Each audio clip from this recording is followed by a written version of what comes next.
Hello, everyone. Hopefully, you can hear us and all of that good stuff. Welcome to the 200th episode. If you're expecting a big surprise, we don't have one.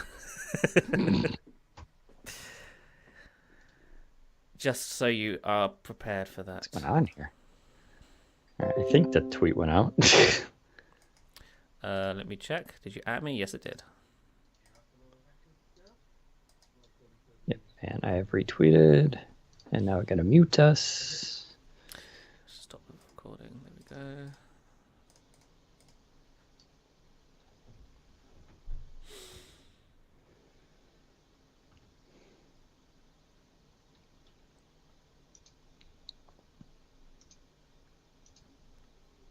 we go. All right, I am ready when you are. I am now recording. I am now recording. All right, 3, 2, 1.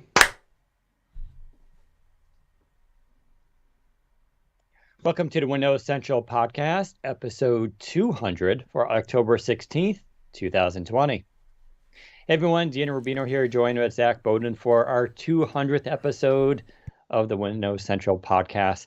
A totally arbitrary, meaningless number that just sounds impressive. This week we'll be talking about all sorts of things, including Surface Pro X SQ2 hands-on. I actually have it, well, it's behind me technically, but it is here. I'm going to talk briefly about it and give you a preview of my review that'll be going live on Windows Central early next week. Surface Laptop Go reviews came out this week as well. So I also have that device and did a nice little review, including a video. And we'll talk about my review and thoughts, and of course everybody else's, and the kind of general consensus on it, and why I actually really like this laptop despite well, I'll get into it later. I'm always surprised when I like things that aren't necessarily meant for me. And that's kind of what this is. Zach will take us also through the latest with Windows 10, which will be a very short segment. Unfortunately, not a lot happened this week. Bing on Xbox, US only, of course, but this is an interesting move, I think, by Microsoft. And this is a really good app. I was actually surprised by it. But the coding on it and the layout on it, they just did a really bang-up job. And we'll talk about why you would want to use this in the first place, which is a whole, interesting subtopic. And then we're going to start a kind of a new segment. Zach and I are trying to think of things to do new on the podcast. And, well, we spent about 30 seconds thinking of this one, so not exactly deep thoughts. But we're going to do a thing called Thing of the Week, which is just kind of what we've been doing anyway, which is what new thing or things that we're interested in that we thought was cool. I should also mention we're going to be talking about the iPhone 12 briefly, whether or not we're getting one, what we thought about the announcement, all that, because it's definitely relative, and we have some thoughts on it. Being that we're both Surface Duo users, there's that question. People keep asking me, "You still using the Duo?" I'm like, "Yeah, it's right here in front of me. It's my main phone. It's all I'm using." Well, I am, involved with the iPhone ecosystem as well, just to keep abreast of, what even Microsoft does. So we'll talk about that briefly. The 200th episode, let's just get this out of the way. So technically speaking, it's not the 200th episode. It is the 200th since we restarted the podcast. But I was doing this podcast back in, I don't even know. I want to say, I think we did a podcast. I actually have this documented when we celebrated our 10th anniversary of Windows Central. I think the podcast started in 2010. It was me and Dieter Bohn, who's now, senior executive super editor at The Verge. Him and I started the podcast, and we did that for a few years. Dieter, of course, moved on. And then I did it. Now I'm forgetting his name. Oh my God, I completely forgot his name there. Oh, no. Our developer. It's just I'm bad with names. He's a really good dude. But anyways, so we did podcasts for a couple of years like that. You can actually go watch those on YouTube. You can find them. I had really crazy hair back then. That was back when I wouldn't cut my hair for like 6 months and just yeah. And then the podcast stopped. Because Jay Bennett, see, You got it. Well done. but so Jay and I, but then Jay moved on, and the podcast just kind of died. I was just kind of too lazy to continue with it, and then we restarted the podcast in 2016, thanks to Daniel Bader, who's now at Android Central, and that episode was called "Blue Screen of Life," and it was actually me, Daniel Bader, and Michael Fisher was our guest on that podcast. So you can actually go listen to that one. That was back when Bader had this really good idea of like doing more formal scripted podcast, sort of like NPR style, where there would be a main topic and we kind of talk back and forth. And now it's just evolved to us just recapping the news and, just literally hot takes of what we think about what's going on, which, I thought it's fine. We don't really plan this stuff out. But, all I'm hearing here is that everybody who does a podcast with you eventually leaves. Or I'm the constant that stays. I'm the only constant on Windows Central. That's not to say Rich Edmonds, one of our top writers, has been doing. He was my second hire, I believe, or actually my first hire. He's been with us for a really long time. Richard Devine's also been with us. But I'm the only one that's been here since the inception. I'm lazy. I don't want to, I like this job. What do you want? I'm not moving on from it. So, and I anticipate I'll be here for a few more years unless someone offers me a better job. And so far, that has not happened. So, but the podcast will continue so long as Zach sticks around. Yeah, right. I'm the only reason this podcast happens every week. It's true, and Zach knows that. If Zach wasn't here, I wouldn't bother with the podcast. I don't mind showing up to talk, but I don't have the time to do the setup and all that kind of stuff. So be it. So that's the 200th episode of the podcast in the history of us. But it's fun. Anywho, let's go to the news and get right into it. So Surface Pro X SQ2. Oh, I guess I should actually pick it up here if you're watching the video. Hands on. There you go. It's in my hands. Reviews coming next week. Not a lot to go over on this device. It comes in the new Platinum colorway, which is only available in the upper levels of this device, the upper SKUs, the 16 gigabyte models with 256 and 512 gigabytes of storage.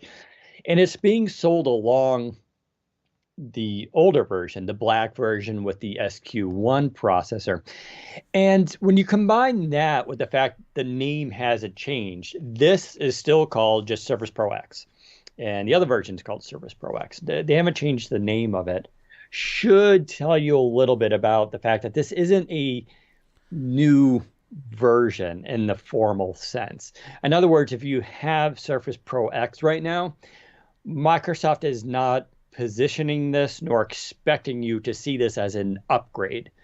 Of course, if you're a hardcore user of the Pro X and you really like it and you like what you see here, you can get the upgrade and it's fine. But this isn't how they name things is going to be weird, of course, but my hunch is there will be at some point an official Surface Pro X 2, and that version will have a little bit more significant changes when it comes to at least the processor. I really don't think they need to change anything on this device. It's effectively perfect so long as you're okay with ARM, Windows 10 and ARM stuff. That's a separate issue, though. In terms of actual design and what you get, this thing is, I don't know what else they can change. So the only thing we're waiting on is Qualcomm to deliver a next-gen processor. That's not this. Let's talk about SQ2. Microsoft has been pretty quiet about the details of this processor. What I can tell you is, and you have to think of it like this. Qualcomm announced a Snapdragon 8CX, what was that, late 2018, came out 2019. It's clocked at 2.85 gigahertz. That's its clock speed. Microsoft announced the SQ1, which is based on that. It's clocked at 3 gigahertz, okay?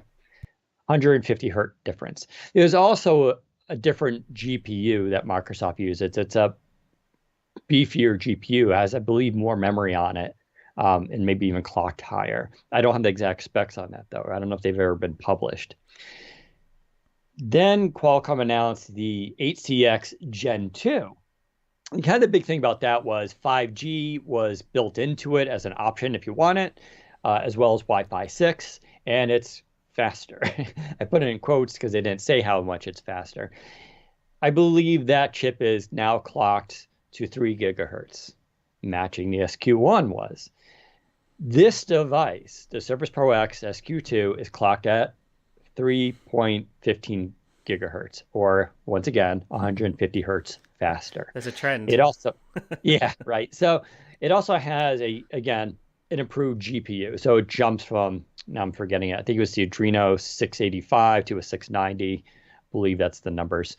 I haven't been able to necessarily quantify that yet, but it's a beefier GPU again, because the GPU on this is actually pretty strong.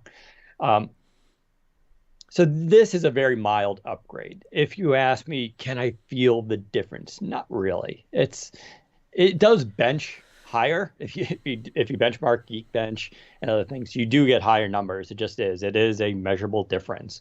But it's not a generational leap, right? It's not the same. And I think people are thinking of this way. The Snapdragon 855 to the 865 saw a significant jump in performance. It's not that. I don't believe this is based on the 865. In fact, if you look at Qualcomm's details of this, the Cryo, oh, what's the number? 840, something like that. I always forget their numbers. It's the same architecture. It's the same chip. It's the same model. They just worked the thermals a little bit, clocked it a little bit higher. So that's really important to understand. Did you want to say something, Zach? No, I'm just honestly listening. I do find it interesting that Microsoft felt the need to brand it an SQ2. But I guess they had to, right? Because it would be weird to go from an SQ1 to a Snapdragon 8CX Gen 2. I have a feeling Microsoft internally wished this was a much bigger bump in performance from Qualcomm's perspective, because this is what happens, right? When you rely on another party to do this sort of stuff, you're stuck with whatever they deliver, and if it's not what you really wanted, then what do? You just have to slap your name on it and keep going, I guess. So yeah, it's not huge at all. I think you mentioned, and Microsoft is also sort of saying this as well, this is for new customers. This is for somebody who doesn't have a Surface Pro X yet. I had a Surface Pro X1 briefly earlier in the year, but I eventually sent it back because the new Microsoft Edge wasn't fully ready for it yet, I don't think. And the fingerprints on the black version was just too much for me. I couldn't handle it. That's what I was waiting for, a platinum version. Now the platinum version is here. I have pre-ordered the Surface Pro X with platinum, so the 16 gig model, which I kind of hate that they're forcing you to pre-order the 16 gig model with SQ2 for platinum, because now you're spending, instead of $1,000, you're spending $1,500. It's like, oh, that's a lot of money. And that's not even including the £260 keyboard, which I don't know how much that is in dollars, which is very expensive, especially for somebody who already has a Surface Slim Pen. You cannot just buy the keyboard with the charging dock without the pen attached. So, but there you go. But yeah, I'm excited for it in platinum. I know you've mentioned that the platinum is really strikingly platinum this time, right? Yeah, it's weird to say, but follow me here. It is the most platinum they've ever done. And what I mean by that, there's a shimmer to it. And it's so like when you get it into the light, and you can maybe get that effect here, it almost turns white. Yeah. Like if you take it outside, it almost looks white the way it reflects light. It's very smooth too. Like the material they use here feels a little bit different than like the Surface Pro, but it's very smooth. It's clean. It's impeccable. I mean, they did a really beautiful job in terms of making it platinum. The material is different. Remember, the Pro X is aluminium, and the Pro 7 is magnesium. So I guess that's the difference that you're seeing and feeling there. Because I guess they're painting the aluminium, right? Right. Whereas magnesium, its natural color is the gray, I think. I could be. I don't feel like they didn't paint this. It's not painted. Oh, maybe not then. Okay. Yeah, and I'm curious what scratching. I haven't got a scratch on it yet, which is good. Have you got any fingerprints on it? No, and no fingerprints. That's the biggest update. Yeah, it's really, really hard to see fingerprints on this. Like technically, you can if you get really greasy, but not. It's nowhere near where the black version was. And of course, we should mention you did mention the keyboards. They do come though in new colors. So this is the ice blue, which is kind of a soft color. Then there's also Poppy Red, which I'm tempted to get myself. Hmm. And then there's the Platinum color, which is kind of boring. But so let's talk about why this device even exists, or this version. And it's simple. It's really to keep momentum going with Windows 10 and ARM. It's a way for them to keep talking about it. Yeah. And it's not just the hardware, right? So now, if you didn't buy this last year, you may be more tempted this year because the Platinum is better. You get color keyboards, the color coordination. It just looks cooler like this, right? They're now kind of committing to this product line and saying, okay, Yeah. it sold well enough, we're going to offer more options, because it's not cheap to create more SKUs of the keyboards if they're not selling, which is why they only had the black one the first time. They're like, let's see, we'll put this one out. Very few SKUs, no color options. We'll see how it sells. Now they're expanding the line, which is nice. You get a small performance bump. That's nice. Listen, no one's ever going to turn down more performance on a device. There's also, they bumped the battery life on this version and the old version from 13 hours to 15 hours. That's rated, of course, right? In the real world. And I asked them about this. I was like, so where's that coming from? And it's kind of what I thought. I kind of answered my own question, but they kind of confirmed it. Well, they did confirm it. It's a combination of things. Windows 10 itself is more optimized and power efficient. They improved the drivers and firmware from Qualcomm for the processor. Things like Edge and now Microsoft Teams are optimized for ARM. And when I say optimized for ARM, I mean there's code written for ARM to leverage better battery life and native performance. It gets complicated because these aren't completely compiled in ARM. They have parts of them that are ARM, just like Offices, but you're getting all the benefits thereof from ARM with these new versions. And so you combine all that stuff together and you're getting a more efficient system. It's just them evolving and improving things as it goes along. But it is, it's not something we see with Intel devices very often, where year over year they go, oh, we just magically increased the battery life. So I think that's notable. So you have that. We have now Microsoft Teams coming into ARM. That's actually now available. What I mean by that is if you're on Surface Pro X or any Windows 10 and ARM device, and you go to the Microsoft website to download Teams, and you click download, when it goes to install, it's going to see you're on an ARM system, and it pulls in the ARM files, and you'll get the ARM 64 compiled version, which is awesome. Finally. Yeah. So and this device comes along, and they're also talking about improvements with Edge for ARM. And I asked about this, and it's literally just, when Pro X came out, I criticized the fact that Edge wasn't compiled for ARM. I was like, how dare you? Yeah.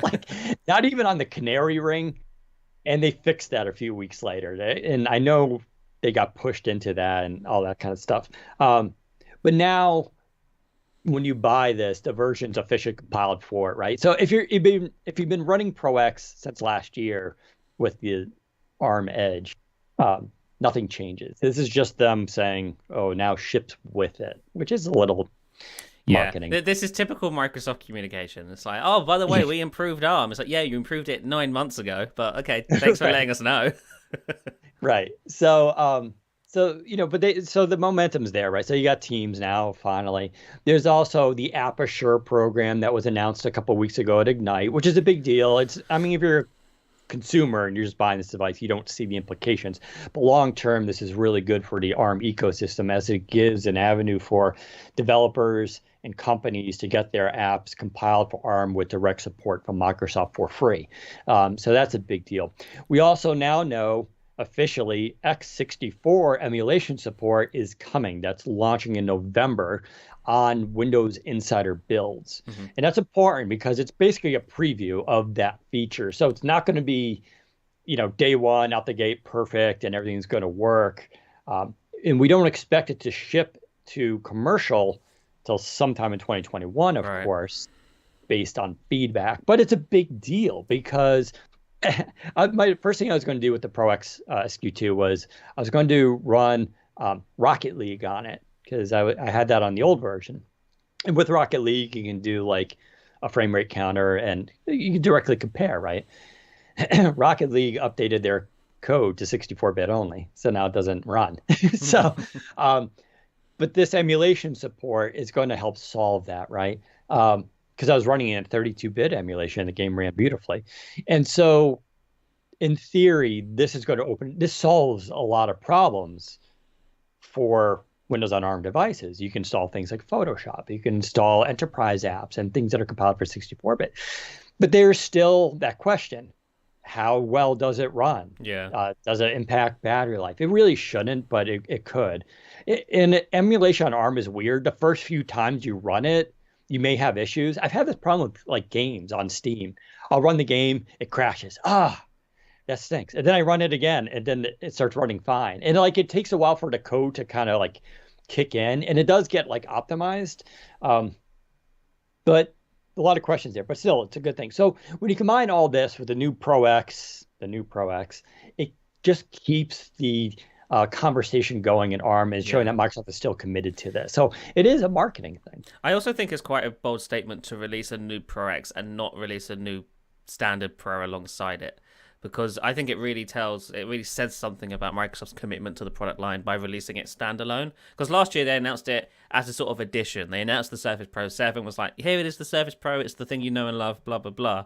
But then also here's this experimental Surface Pro that we're not too sure about yet.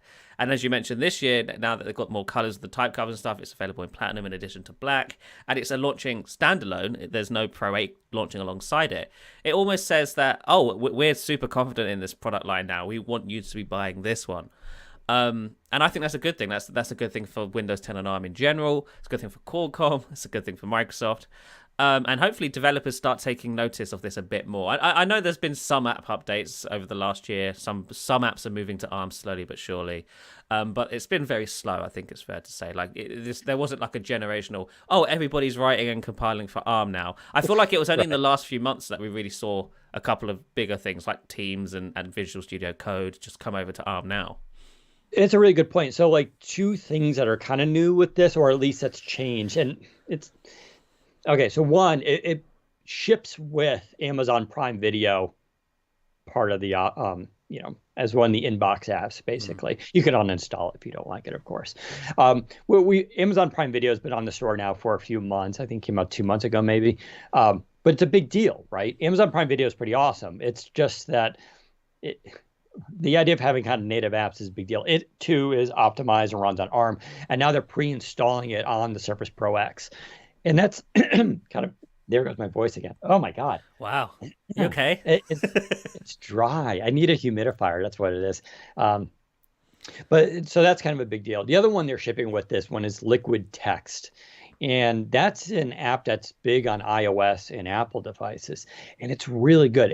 There's a free version, but there's also a version, I think it costs like $30, but you can get a student discount on it. And it's kind of like OneNote, but it's a little bit more powerful. You can basically bring up an article on one side of the screen, and then you can highlight text and just drag it to your workspace. You can also ink directly onto it, take notes, but it does smart stuff. Like, so say you have a really long article on one side, you highlight a quote or a paragraph, you highlight it, and then with the cursor, you just drag it, and then it sticks like a cutout on the other side. But what's neat is, say you do that 100 times, right?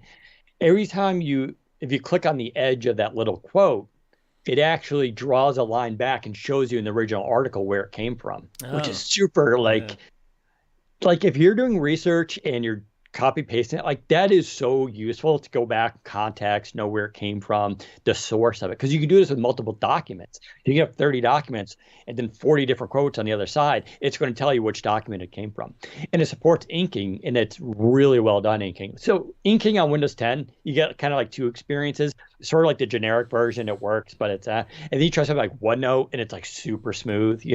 This is the super smooth kind. So they did a really good job with the pen.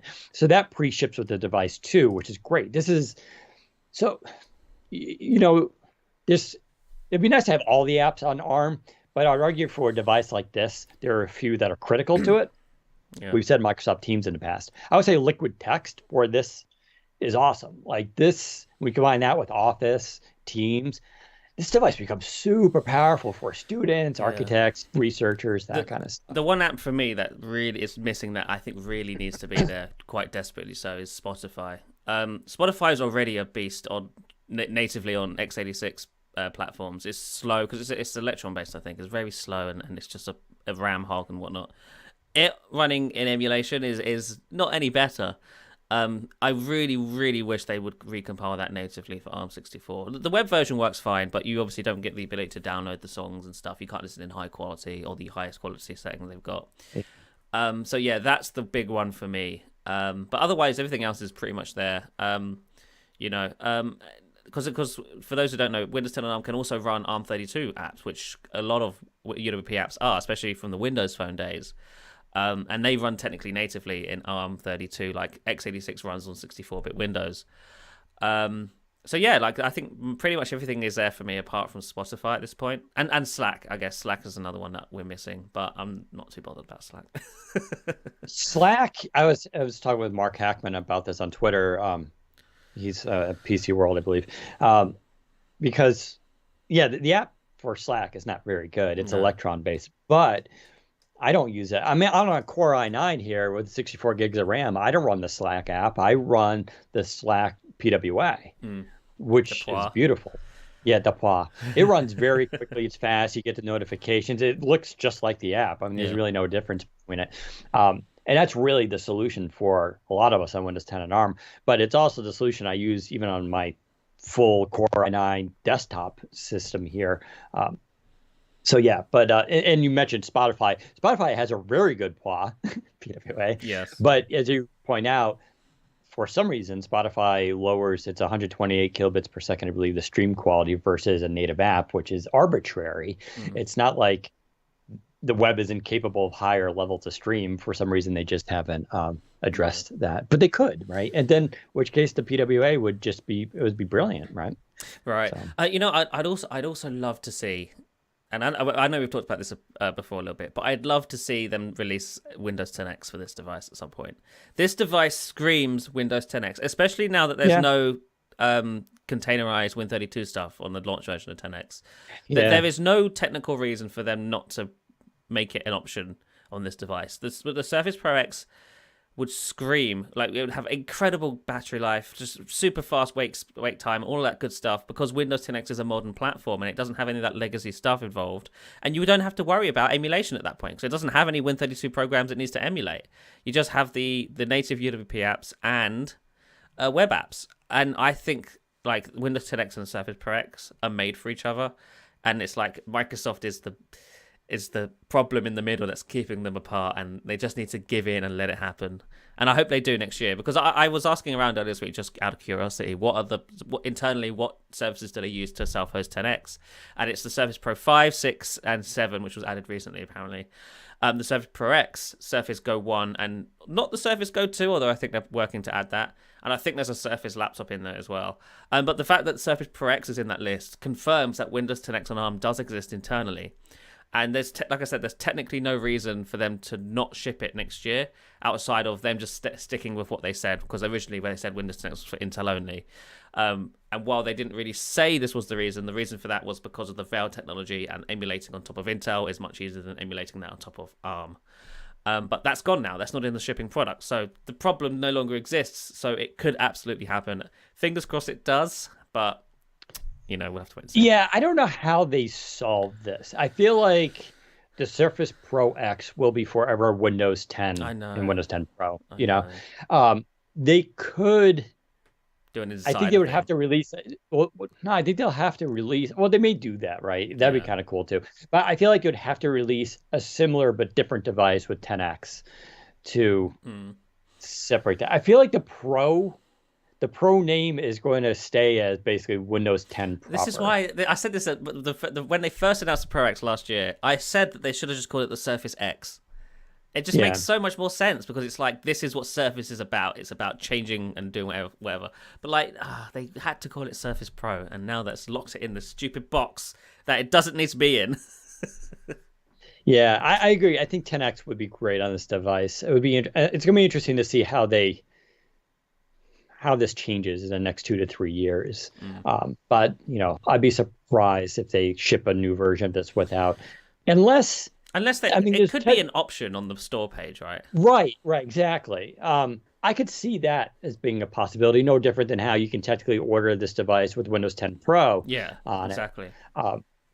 Like that would be cool and interesting because I agree. I think keep in mind the way Microsoft positions this device is really important. They see it as something that's for people living on the edge of technology, people who live on the web and information technology, basically highly mobile, highly, you're technically aware, basically.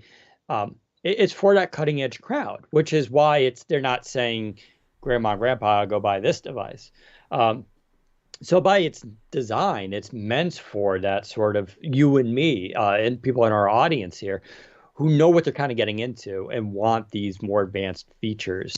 Um, so it makes sense to offer like 10x as an option. And we knew a device like the ThinkPad X1, the Fold, that's coming from Lenovo, is originally was going to be a 10x device. 10x was delayed, so they're like, all right, we're putting Windows 10 Pro on it, and we'll add Windows 10x.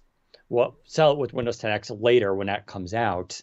Um, we don't know how that was going to transpire. I don't think they weren't going to upgrade Pro devices to 10x, but they may have started shipping with, it's kind of like the same thing you were saying. So. On that subject, real quick, I am quite interested in because 10x is coming first half of next year, according to Microsoft's internal schedules, if they stick to that. Although they have said it's single screen only, and that the foldable stuff will be coming at a later date. But if 10x is launching next year in the spring, and Lenovo already has its foldable out, is Lenovo allowed to just put 10x on it and be like, well, it's out now, even though technically foldable 10x isn't done yet? Or are they going to be told to wait? Yeah, I could see them, like I said, offering it as an option. Yeah. I mean, Dell does this. The Dell XPS 13 is a great example. So like if you go to Best Buy, you buy it with Windows. Go to Dell's website. You can actually choose to install Linux on it. Like they make it specifically for Linux, right? So Microsoft could do that with 10X and offer as an option. And someone pointed out in comments, going with a different device. Yeah, I could see them doing like just a Surface X at some point, or Surface X Go. Bring down the screen resolution instead of 13-inch, make it 11-inch or 12-inch, separate it a little bit, make it a little bit smaller and lighter. It could even be the smallest and thinnest, Surface yet or something like that. Microsoft should really be sort of going after whatever Apple has, just a product to compete with it. So the iPad Pro, then it has Surface Pro or whatever. iPad, the standard iPad Air, then it has the Surface X or whatever. Stuff like that, just like apples to apples comparison for stuff. Because although I know Apple and Microsoft are very different companies these days, but from a hardware perspective, I think they're very similar. I mean, Surface is very much inspired by what Apple does or used to do with the MacBooks and stuff, right? The whole reason Surface exists is because Steve Ballmer back in the day wanted hardware that could compete with Apple stuff. And I feel like that sentiment's still there. I feel like, you use they're very contemporary, all of that stuff, same with the MacBook, and their flagship status, right? You use a Surface because you are a fan of Windows and a fan of Microsoft. And although you don't have a choice on the Mac side, you use a MacBook because you're a fan of Apple and whatever else, right? I feel like that's still here with Surface. So I do think it makes sense for them to have, in some instances, an apples to apples comparison. Yeah. I think the Pro name is going to make it stay as Windows 10 Pro. I know. I think you're right, and I really hate that. I really hate that. But they released like a Surface X as a different SKU. But I just spent $1,500 on one. I want 10X on it. Right. Yeah. Well, they should make that as like an option for insiders. Yeah, sure. If they don't, I'm buying a Mac. Wow, that's dramatic. Anyway, I think that should wrap it up for the Surface Pro X. So we'll talk a little bit more about it next week with the proper review will be out, and you can look at the benchmarks and some of my thoughts there. But I mean, I'm already biased on this because you love the first one. Times. Yeah, the Pro X it's the device I use when I'm not in front of a desktop. It's the device I use all the time. So this just makes it that much better for me. There's like there's nothing that they made worse this year, which that's good. It still has the best web camera too on any laptop, I'm going to say, in the world. I've never seen a device. Is it the best camera on a Surface? Yeah, it is. The exception being, of course, Surface Hub, which has a 4K camera. Yeah. I was making a joke about the Duo's camera, but oh yeah, no, because it's interesting because the camera on here, because it's Qualcomm based, is actually similar to the Duo Yeah. in terms of being a front-facing camera. But it's funny But because like on the Pro X, because it's just a webcam, it's excellent. Whereas that same camera on a phone is terrible. Never would you want to use a camera like that on a phone, like the Duo. But on the Pro X, it's great. what's so funny, the Duo's camera, as bad as it is actually a very good laptop Yeah, it's a camera. good webcam. Yeah. Like it's actually better, and I think it is very much based on the Surface Pro X camera. But the Pro X camera compared to even to Surface Pro 7 is just it's sharper, it's nicer, and has the AI built into it to auto adjust your eyes, which is super rad. So yeah, I love it. Team Pro X, we know who we are. We're very happy with it. Let's move on to quickly the other Surface device that is now out. This guy here, if you're watching the video, Surface Laptop Go, a little 12.45-inch Surface laptop that has a polycarbonate plastic bottom, which I actually really like and everybody really enjoys. It gives a neat little two-tone effect. It's not as premium as Surface Laptop, which is all metal. But this keeps the bottom nice and it's like a soft touch almost. It's nice and soft. It doesn't get hot on your lap, which is important. The top is, of course, still aluminum as well as the keyboard deck, so it's still metal. You can open it one-handed, which is beautiful. Fingerprint reader, of course, on the $700 model.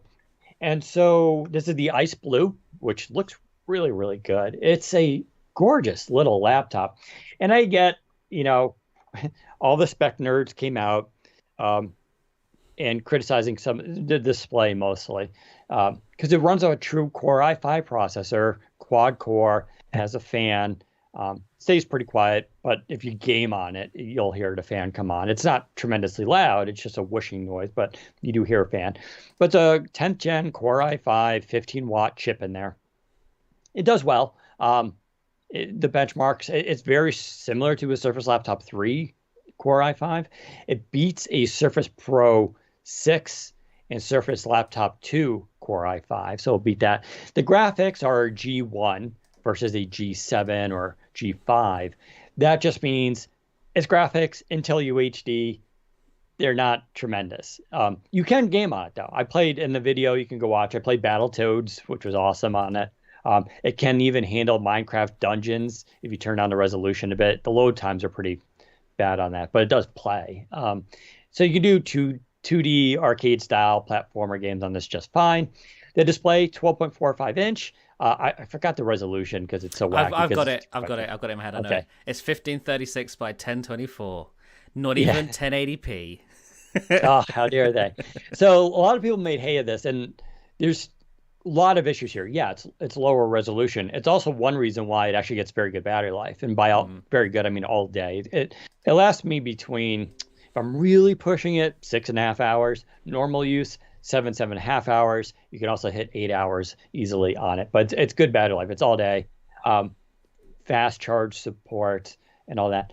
But the display quality is very good. By that, I mean it's 99% sRGB, so it's very color accurate, 78% DCI-P3, which is, that's not like creator level premium laptop, where some of them can hit the 90% or higher, but it's a very color accurate display. Mine hits almost 390 nits of brightness, which is that sweet spot. It's not bright enough to use outdoors in the sun, but you can use it outdoors if it's shady, right? And it's bright enough at night. It also gets very dim, which is super important. People overlook that. I always put that number in the review. It gets like 2 nits of brightness when set to 0. That's good because if you're going to use it at, say, nighttime in a dark room, you want it to be very dim. Some laptops, don't do that, and they stay very bright. So this gets very dim. The problem with that is you're not going to want to use this laptop in the dark because it doesn't have a backlit keyboard.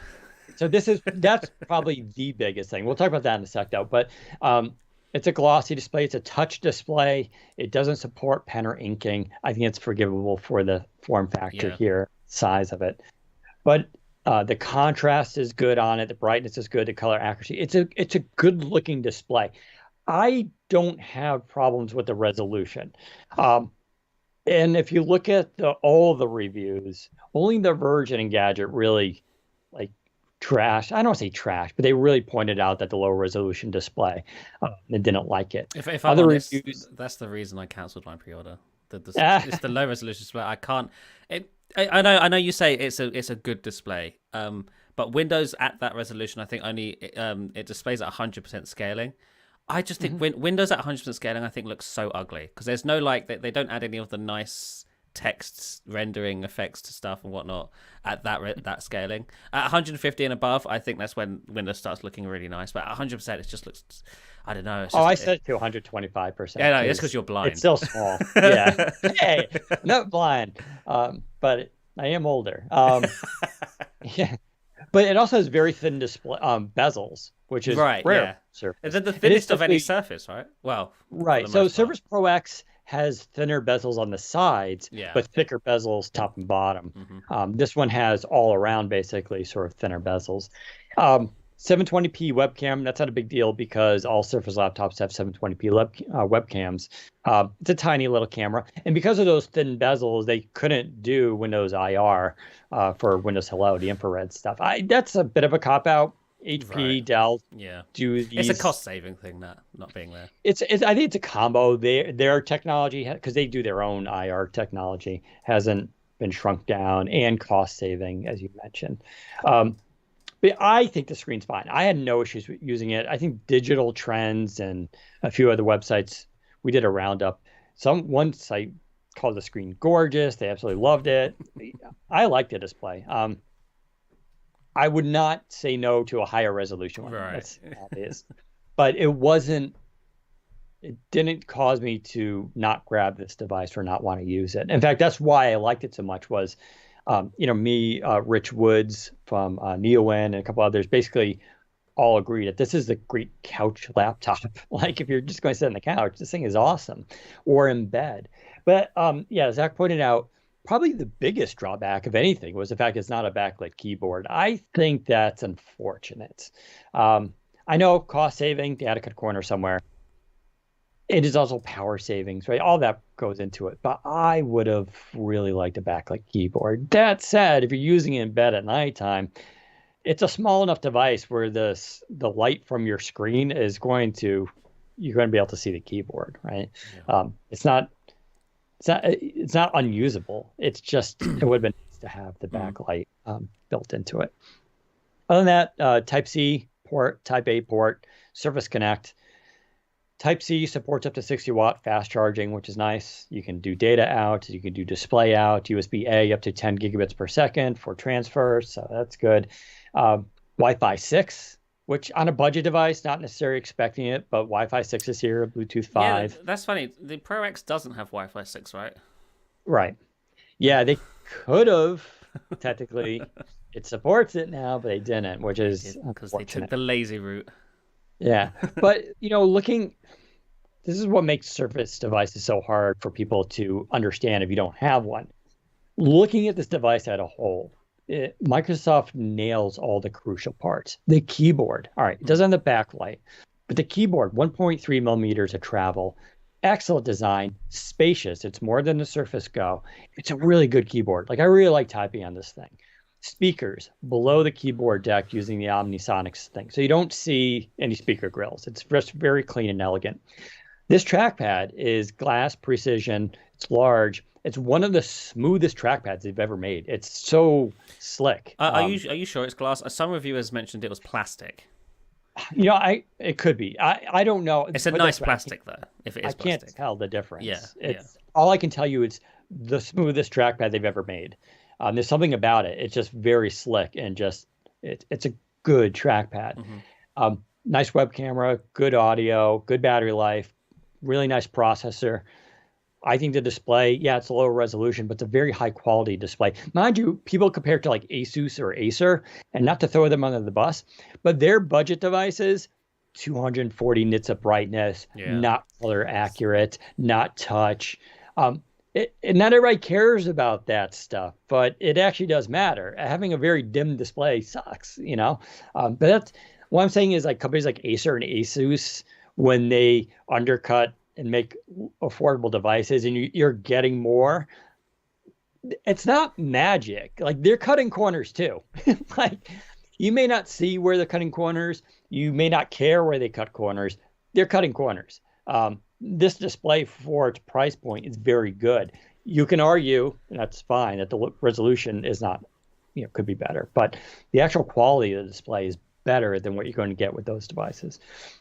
But when you put all that stuff together, it's just a fun device to use. And what else can I say? If you need a secondary laptop at home for the family, if you're a student, man, if I was in college, this thing would be awesome. It weighs 2.45 pounds. It's tiny, gets all day battery life. It runs all your apps you need to. Like this thing would be awesome for the classroom. And the best thing is that it doesn't cost an arm and a leg. Like even at the one that we'd recommend, which is the $699 model, that's still cheaper than the cheapest Surface laptop you can get. Surface Laptop 3 starts at $1,000. Surface Pro 7 without a keyboard starts at $750. So you're undercutting both of those, right? And I realize that comparing it to other products and from other makers and stuff, that you can find things for cheaper. But as Dan said, many of those products don't really focus on the design aspect of it. Surface is a very design-driven hardware maker. And the Surface Laptop Go, I think, at its price point, is the most premium $699 laptop you can get from a design perspective. And I think that was Microsoft's goal, and I think they've achieved that. Yeah, and it's like we've always said on this podcast that, like, HP makes really good, affordable, entry-level, mid-range budget devices. Some of them are, but the NB series I think is really nice. Then you have Pavilion, which gets a little cheaper. They do cut corners, but they're doing a very good job at offering and trying to match what Microsoft does with this premium stuff. And if you just want more raw specs and power and you need that stuff, and you're okay with, say, HP's design, go for it. Like, that's why it exists, But this laptop is meant to be that more premium experience. And they did do a really good job of it. Listen, so that was my point I was going to say. I have all sorts of laptops in front of me right now that I can use. XPS 13, the XPS 13.2.1, all amazing devices. But like, I found myself wanting to use this thing. Like, I'm not saying I'm going to use it permanently from now on as my only laptop. I'm just saying that, like, during my review process, I enjoyed using it. I didn't feel like, fine, let me test it for a few hours. And I couldn't wait to go back to the XPS 13. I didn't feel that draw. It's just a good laptop. I like the colors. What would I like to see improved? I think we already covered it. Yeah. Okay. Bump up the screen resolution. Yeah. Sure. I'm not going to say no to that. Add a backlit keyboard. Other than that, though, I had no problems with this device. Nothing that drove me nuts. That's like a deal breaker for me. And for a version 1 product, listen, it's pretty good. Everybody always says Microsoft takes 3 versions before they get it right. This version out the gate, it's about 95% there. Yeah. It's not for everybody. I get it. If you need 2K, you need Thunderbolt 3. Okay, it's not for you. That's fine. But I think they did a really nice job with them. Actually, it's good. And the reviews were pretty consistent about that too. I think wasn't me just saying that. So that's all of the Surface hardware this year. I think we've covered every single one. Yes, it's been a good year for Surface hardware. Yeah, we had Book 3, we had the Go 2, we had obviously Surface Duo, then the Laptop Go and the new Pro X, plus grey Surface earbuds, Surface headphones 2. Was that this year? That was this year, right? All Surface earbuds were this year. Yeah. Oh yeah, you're right, because even though they were announced last year, crazy, Jesus. Yeah. And this thing, I ordered this because it was half price at Amazon Prime Day. This is the travel hub, the USB-C. Was it discounted for? It was discounted for Prime Day? In the UK, yeah. It wasn't on the US one for some reason, but on the UK it was like 25% off. And I got one. Yay, there it is. My review is it's nice. I forgot. Yeah, someone's asked about the hard drive on this. So, this $699 model is a true SSD, PCIe, NVMe, 2,000 megabytes per second read, 800 write. It's a good SSD. It's better than Surface Laptop 2's SSD. Mm-hmm. If you go for the $550 model, then you go to eMMC, which is not as performant. It's still not bad. I mean, it's way better than a hard disk drive. But yeah, no, the drive on this is good. I had no issues with it. Listen, the overall performance on this thing it's good for what you're getting. It's better than a Surface Go 2. Yeah. That's what it comes down to. It's going to blow that device away in terms of the processor. So that's all that matters. But yeah, Microsoft had a very busy year. I liked all these products. I'm been very happy with them. I'm going to be really interested to see what next year looks like for Surface, because obviously with the pandemic now in full swing, as some people might say, Microsoft has moved a lot of products around. Originally, the Pro 8 and the Laptop 4 would have been announced this year as well, and I believe a new studio or some sort of display would have been announced, but all of that was postponed to next year. I'm hearing the Pro 8 is sooner than you would expect. I think it's very early next year. Is up for announcement. I don't know about the Laptop 4 or the other stuff, but I think they might scatter the announcements throughout 2021 because they don't need to do events no more. There's no like inviting people into an venue and stuff and preparing it that way. They can just sort of push it because Apple's doing it right now with their fall launches. They had last month they had an event where they announced the new iPad. This month they announced the new iPhone. Next month they're announcing new Macs. I can see Microsoft doing the exact same thing. 1 month Surface Pro 8, another month Laptop 4, just throughout the year, just to sprinkle these hardware products out. Because I don't think anyone really knows how the market's going to react to different products. Apple seems to be getting away with launching $1,000 phones. Microsoft were a little bit unsure about doing that. That's why they didn't launch things like the Pro 8 and the new Studio this year. But I think next year they're just going to push them out and hope for the best because that's all you really can do, right? Yeah, I mean, from a marketing perspective, and it's like what we're just talking about, Pro X, Microsoft is very much in this phase of announce new stuff every couple weeks, every other month, to always keep them in the news and keep the conversation going. If you launch everything spring, one day, and it's just all there, by the time you hit like the fall, it's old news, right? But this sort of kind of keeps the momentum going. And as you mentioned, for the media, since we have such short attention spans, it's easier for a company like Microsoft to be like, here are just 2 Surface devices, review those, get those out. A few months later, here's another new device. Because if you just give everybody like 8 devices and be like, there you go, review them all, it's overwhelming and you don't get that attention to it. So it does benefit them to space this stuff out. But yeah, next year should be kind of interesting in terms of new stuff that's coming out. Yeah. But there we go, Surface Laptop Go. So go check it out. Let's talk about a little bit of Windows 10 in the shortest segment, probably, of this podcast. What's new there? Nothing's new, Dan. With Windows, as is the case every week. Another build came out this week, build 20236. That has, I'll read the changelog. It says, what's new in build 20236? Change refresh rate of your display. Now, you may be reading this and thinking, hang on, I've seen that before. I'm not running the dev channel. Wait, let me just go into settings here. The feature they're listing is already available on 20H2, and I believe 2004 as well. So why it's being marked as new in the dev channel, I don't know. Maybe the dev channel was missing it, and it's finally catching up to the previous release. I don't know. But they're listing that as new, so you can now change your refresh rates in the modern settings app. Just another step towards making the legacy control panel irrelevant. Very slow journey, but they're slowly working towards getting rid of the control panel altogether. Then other updates, they've sort of updated the search UI, but that's a back-end change, which isn't specific to the dev channel. This is the case on 20H2, 20H1, whatever, where now there's a recents menu, and you can just see your recently searched for stuff. There you go. And that's basically it for this release, for this build specifically. The reason I wanted to talk a bit about it briefly is because there are some hidden stuff in this build that I think is worth mentioning.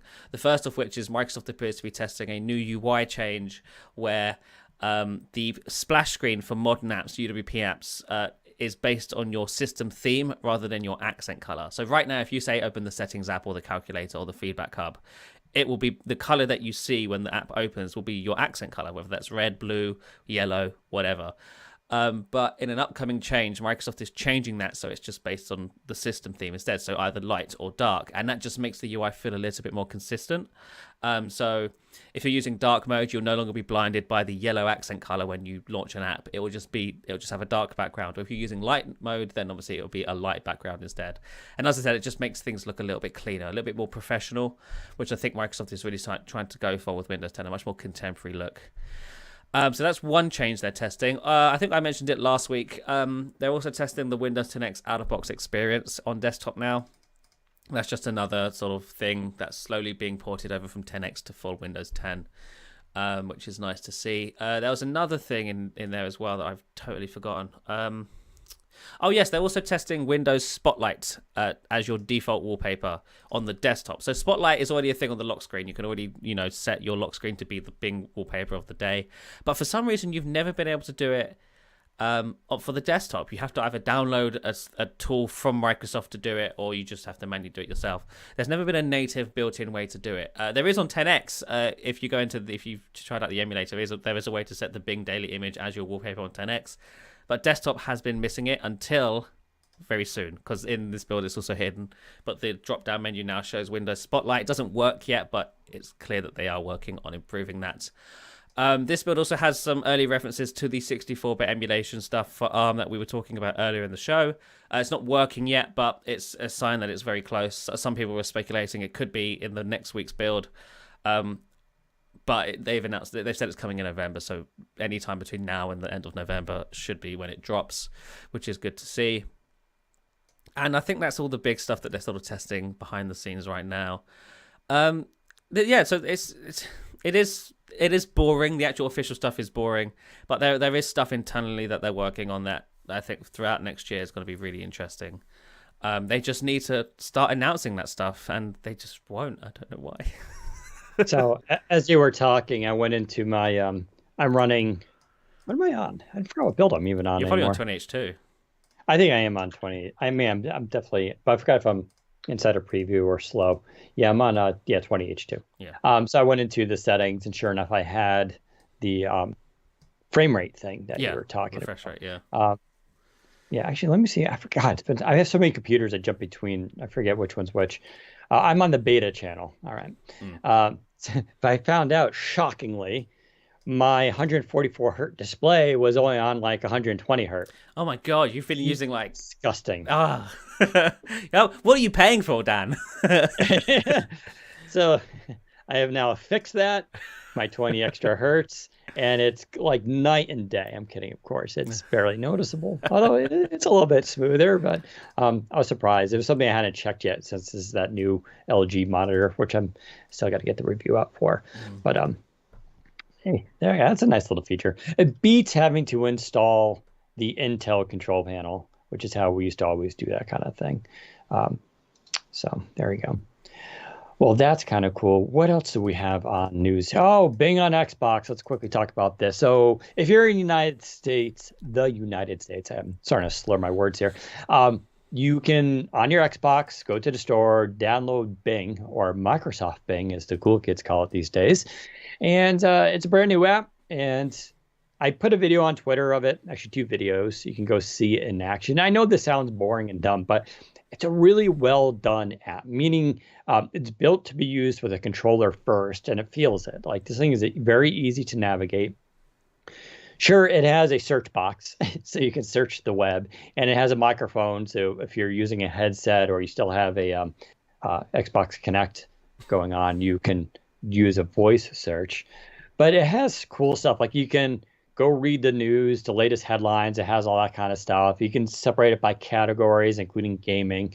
There's a subsection on gaming news, which links you to YouTube videos. You just click them, and it just starts playing a YouTube video, which is really nice. You can also do image searching. It does GIF support, which is cool, and you can save them. But there's also like a wallpaper section. So you can go through into different categories of wallpaper and click on it, and it opens up to more wallpapers. You can go to it, and you just, from right there, set it as your Xbox, wallpaper, which is, I know it sounds kind of silly, but it's just a nice little feature because they're actually really good wallpapers. They look really, really, really nice for a console. And I didn't know, because I've never used a PlayStation. It's not to say I hate Sony or I don't game enough to warrant buying one. I've thought about it, but I've just never used one. The last thing I've used from Sony was a PSP. But I didn't know, apparently, if you want to customize your PlayStation, you have to pay for it, or there's theming or something like that. Is that true, Zach? Have you? I don't know. I'm not a PlayStation user. Yeah, someone was telling me on Twitter, you you mean for the dashboard and stuff? Yeah. Xbox 360 had that. I don't think Xbox One does, but you used to have to pay for themes on Xbox 360. But I'm saying PlayStation. Yeah, I know. I'm saying I don't know, but I wouldn't be surprised if they did. That's what I mean. So someone told me that. Sorry, I haven't verified this. I don't use. But it's just a cool little feature. But it's a nice app, so you can use it for. People have been asking, is this going to replace Microsoft Edge? I don't know and don't think so. we still haven't seen Edge Chromium updated for Xbox, and I've heard nothing to suggest that will And happen. yeah, Microsoft is very tight-lipped on this. We did ask them originally. I remember asking them specifically, "What about Xbox and Hololens?" And they said we have no, they're working on it. They have nothing to share, and that's been the stance ever since. I am under the impression that it's not ever going to happen either. Likely because the usage of the web browsers on those platforms is Right. so low anyway. It's just not worth it. It's, I mean, I've used it like 3 times. I Yeah, mean, it's the first time you use it, it's like, oh, neat, a web browser. yeah. That's, I, I mean, I think maybe it will happen eventually when Microsoft does get around to moving things to Windows Core OS on Xbox. Because I actually get this question a lot. I might as well answer it whilst we're here. Is the Series X and S based on Windows Core OS? And the answer is no. It was originally, when I first started seeing documents about Windows Core, Scarlet was mentioned. Scarlet was the codename for the Series family of products. But at some point, that plan fell through, and it's now launching as whatever Xbox One is running, but more enhanced. But it's I wouldn't say they're completely different worlds. Windows, I think Xbox OS is based on Mobile Core, which was Windows 10 Mobile, and Windows Core OS grew out of Mobile Core, so they're all very similar anyway. But once Microsoft gets like the virtualization stuff running on Windows Core, and if that ever comes to Xbox, then of course they could then put the new Edge on there, because the Edge is Win32, right? That's the only reason why it's not on the new Xbox. It's because it's a Win32 program, and Xbox OS doesn't run Win32 programs. But with containerizing it or putting it through the shim that it does on 10X, that's how they could bring it to Xbox. But that technology isn't ready yet, so that's why it's not there. a couple of things just people are asking. Unrelated, but I just want to address quickly. How do you change the hertz on your display with this? It's just go under settings, display, scroll down to advanced display settings, and it should be under there. Or you can literally just search for refresh rate, and it should come up with advanced display info in the search UI. Yeah. So that's where it'd be. And someone's also mentioning that, yes, on Sony PlayStation, you need to pay for themes, at least the premium good ones, apparently. So, There you go. so that's confirmed. But yeah, I don't know. Is there anything else to say about this stuff? Don't know. You wanted to talk about being on Xbox. Is that everything? I think so. I mean, if you want to use it for browsing, you can. I think it's still weird to read the Wall Street Journal on your TV. It's there if you want Well, it to. so you mentioned that it has a wallpaper feature, but it's Yeah. not. It doesn't automatically set your wallpaper, right, as the Daily Bing one. You have to manually go in and select it, Right. which Yeah, is annoying. there's no rotation feature. Just make it automatic. Why do I have to go in there every day and change it? So It's not stupid. something I change very often, but sure, it would be nice, I suppose. Listen, baby steps. It's a good app. Anyway, go try it if you're in the United States. I think it's kind of nifty. Not something I'm going to use necessarily every day, but I think it's I don't know. It's just nice to see, and it has some useful function, at least for the wallpaper. It makes sense. So there we go. Let's quickly talk about the iPhone 12. Yeah. So the Windows Central podcast's over. This is now the Apple Central podcast. Yeah, right. Now, to be fair, I did not watch a single thing on iPhone 12, the Apple announcement. I just couldn't be bothered. If it doesn't fold or have dual screens, I'm just not interested. I know Pixel 5 came out this week. Yeah, don't care. That phone is so boring. It is. I mean, it's Google has really fallen from grace when it comes to the Pixel line, right? Like this year's Pixel, a lot even of the cameras. yeah, it's like it's just on par now. It's not better than anything else. Like all the reviewers are like praising Google this year, but I'm looking at the Pixel 5 and I'm going, this is really sad. Like the Pixel 1 through 4 were like they were trying new things. They were different, had different designs. Yep. You know, the ugly bathtub notch. They had the weird like the facial recognition on Pixel 4. Yeah, Pixel 5 is just like a oh well. Here's, They gave up. I mean, but yeah, they gave did up. They did what everybody was basically telling them to do, like just shut up and make a budget phone. Yeah. And like they are fine, okay, they fired everybody. Yeah, they got rid of all that stuff, right? And listen, I'm not saying it's not a good phone. I think it is for $700. You know, that space though has gotten really competitive. I think a lot of attention's on Samsung. The S20 Fan Edition, the FB 5G, is I think the same price or slightly more, $750. But you're getting way better processor, more cameras, better cameras. Like it's sort of like a better phone in most ways. I don't really want to weigh too heavily on this because, like I said, I haven't been following it too much. Well, it's just, as someone who is generally interested in mobile technology, these devices just don't do anything for me. You also have OnePlus. The 8T was announced, which is okay. It's just It another looks one beautiful. plus. Yeah, it's just another OnePlus. It's like, I'm sure it's a great phone. I just can't be bothered. So I feel the same way sort of about Apple, right? That's why I didn't watch anything. It's like, you know what? I'm just gonna watch the recap videos later. Just tell me what I need to know. And listen, it's Apple. They're good at making iPhones. You can give them that, Yeah. right? Like, and I think it's funny that talking about this revolutionary new design, which everybody's like, that's just like an iPhone 5 or whatever, from like years ago. It's literally the same design, which is fine. Yeah. It's okay to go back to your roots. It's Like, okay to not a go back problem. to good design. The iPhone 4 and the iPhone 5 are great looking phones, I think, for the Yeah, time. and so it's gonna be easier to hold, I think, versus I'm not a fan actually of rounded uh, corners and curved displays. Like I Mm. think it makes it holding the device not that comfortable.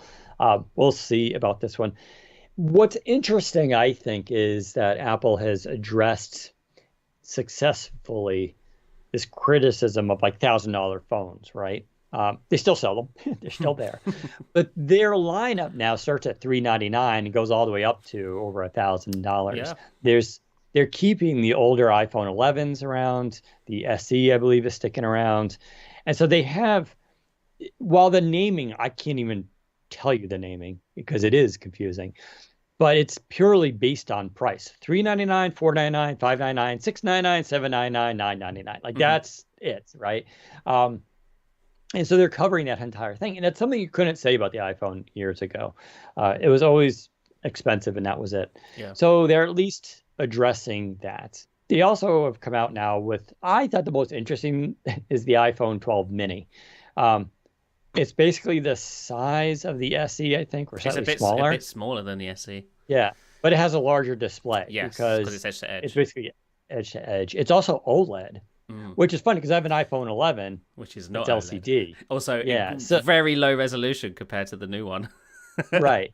And so like you're getting OLED, higher resolution display, newer, better cameras, newer I processor, think you're getting 5G. do you know the size of the battery in the iPhone 11? I think it's typically smaller. Or I mean, the iPhone 11's battery is smaller than or bigger than Oh, the is it? Okay, because it just came out that the Mini has a 2,236 milliamp hour battery, yeah, which to me, which is bigger than I thought it was going to be. I was expecting sub 2,000. It's a smaller battery than the iPhone 11's, but the battery estimates are similar to the Because iPhone I think 11. the OLED probably helps, right, compared to the LCD Right. for that.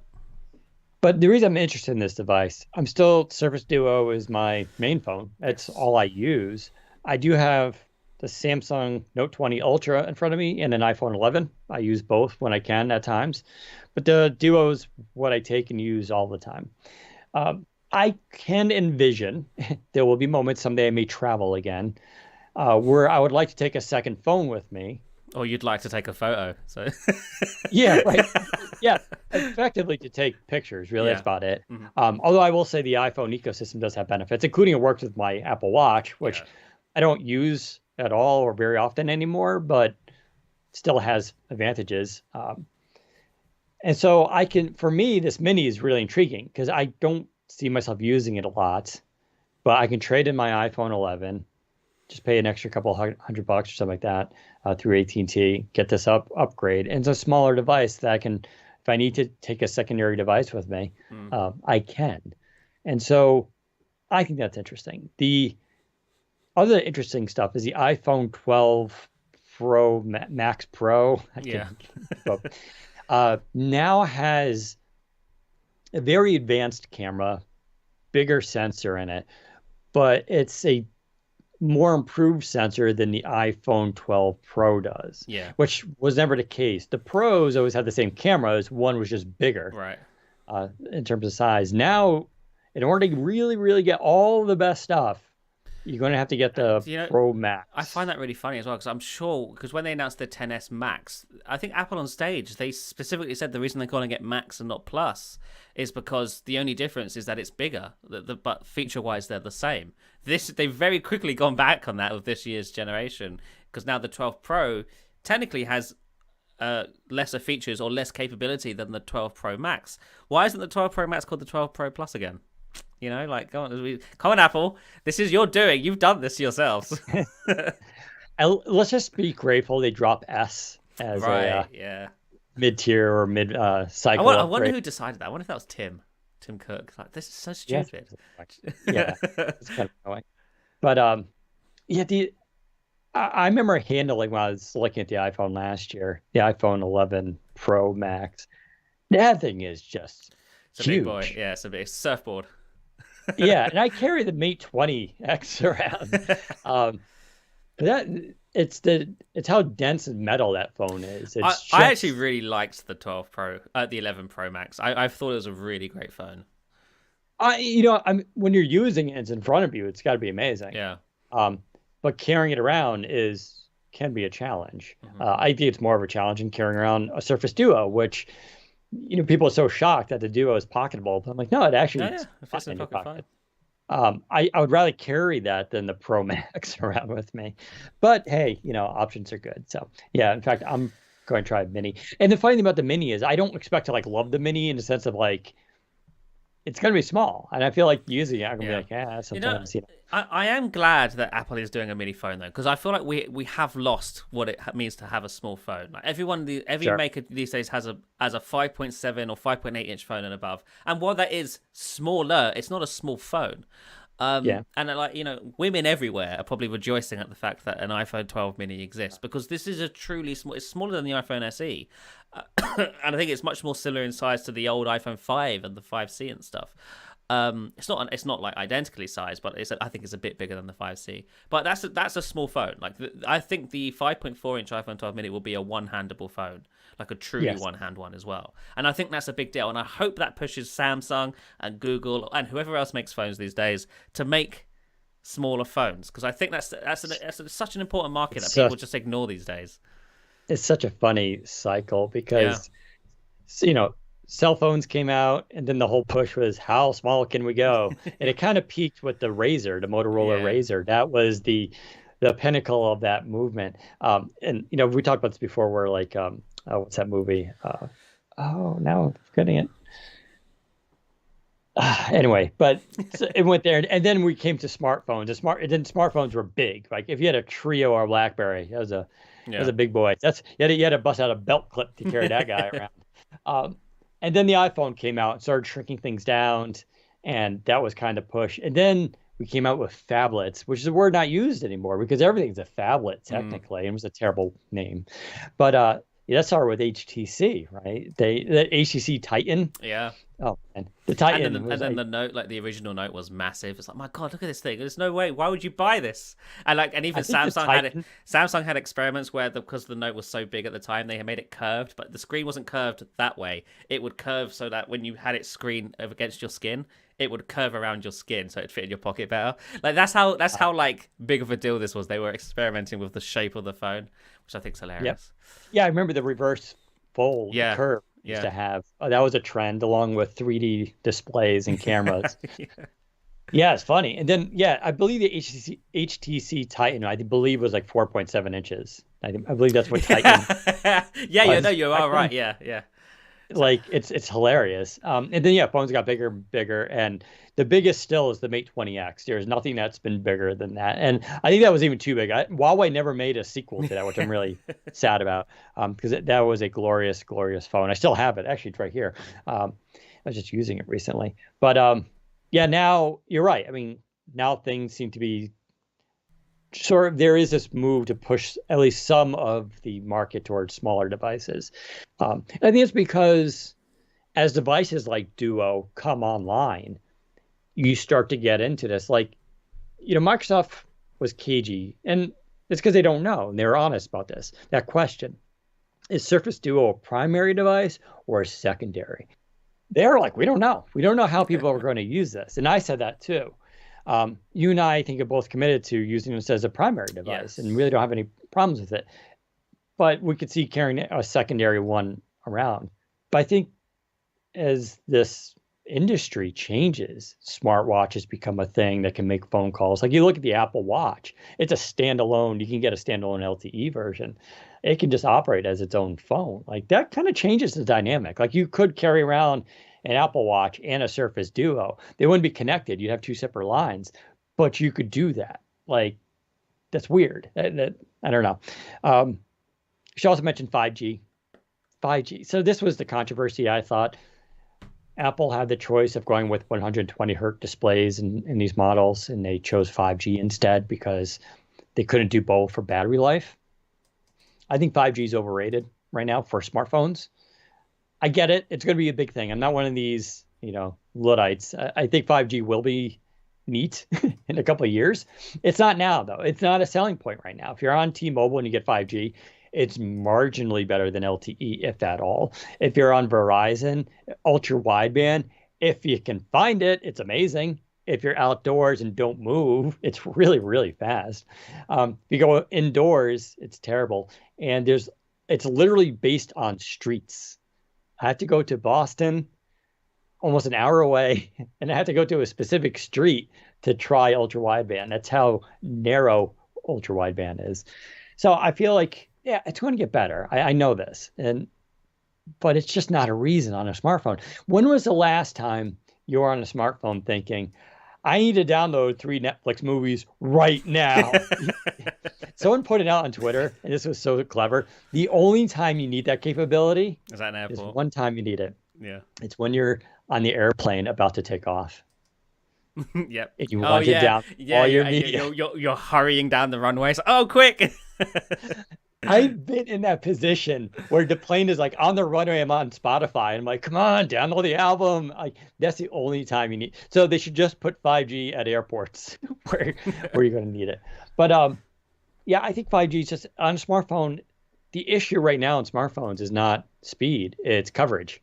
People just want 4G to live up to its potential for speeds and coverage. If they can get that, I think most people will actually be pretty happy with it. 5G starts to make more sense for IoT and laptops, where you actually can use the high speed to get real work, transfer video files, documents. Like there's actually more of a need for that than it is on a smartphone. If you're complaining uploading your Instagram photo of the latest food you've snapped, like 5G is not going to make a difference there. I'm sorry, it's just not. But whatever. At least the good thing here is we know since Apple is pushing 5G, it means they've invented 5G. Yeah, so they spent an extortionately long time on 5G on the keynote. It's like, ugh, and it was so boring as well. So I don't care. Show me the phones. Yep. I mean, Verizon's already announced now 5G is in more cities. So at least this will push the industry more. Yeah. And that's a good thing. I'm not, like I said, I think 5G is important, but don't buy a 5G phone now because it's 5G. It costs more. They do bury in that tax somewhere. Don't forget, new iPhones don't ship with the adapter now, and they don't ship with headphones, right? I mean, where do you think they're cutting costs? Like, I know they're doing it for environmental reasons. I'm not even mad that they're doing that, but they're saving money, and you're not getting that savings. So it's going forward. I'm pretty sure Apple was shipping. So in the new iPhone, that they ship the phone and a USB-C cable to Lightning. The problem is that all iPhones prior came with a charging brick that has USB-A. So everybody. Well, now they don't ship you the brick anymore. No, they don't ship the brick at all now. But that does mean you still got to go and buy a brick because you don't have the connector. I think Apple pushing the whole environmental thing is a sneaky ploy. I think it's just like I think it's a cash grab. It has to be. What do you think of the Qi wireless MagSafe? I think it's really cool.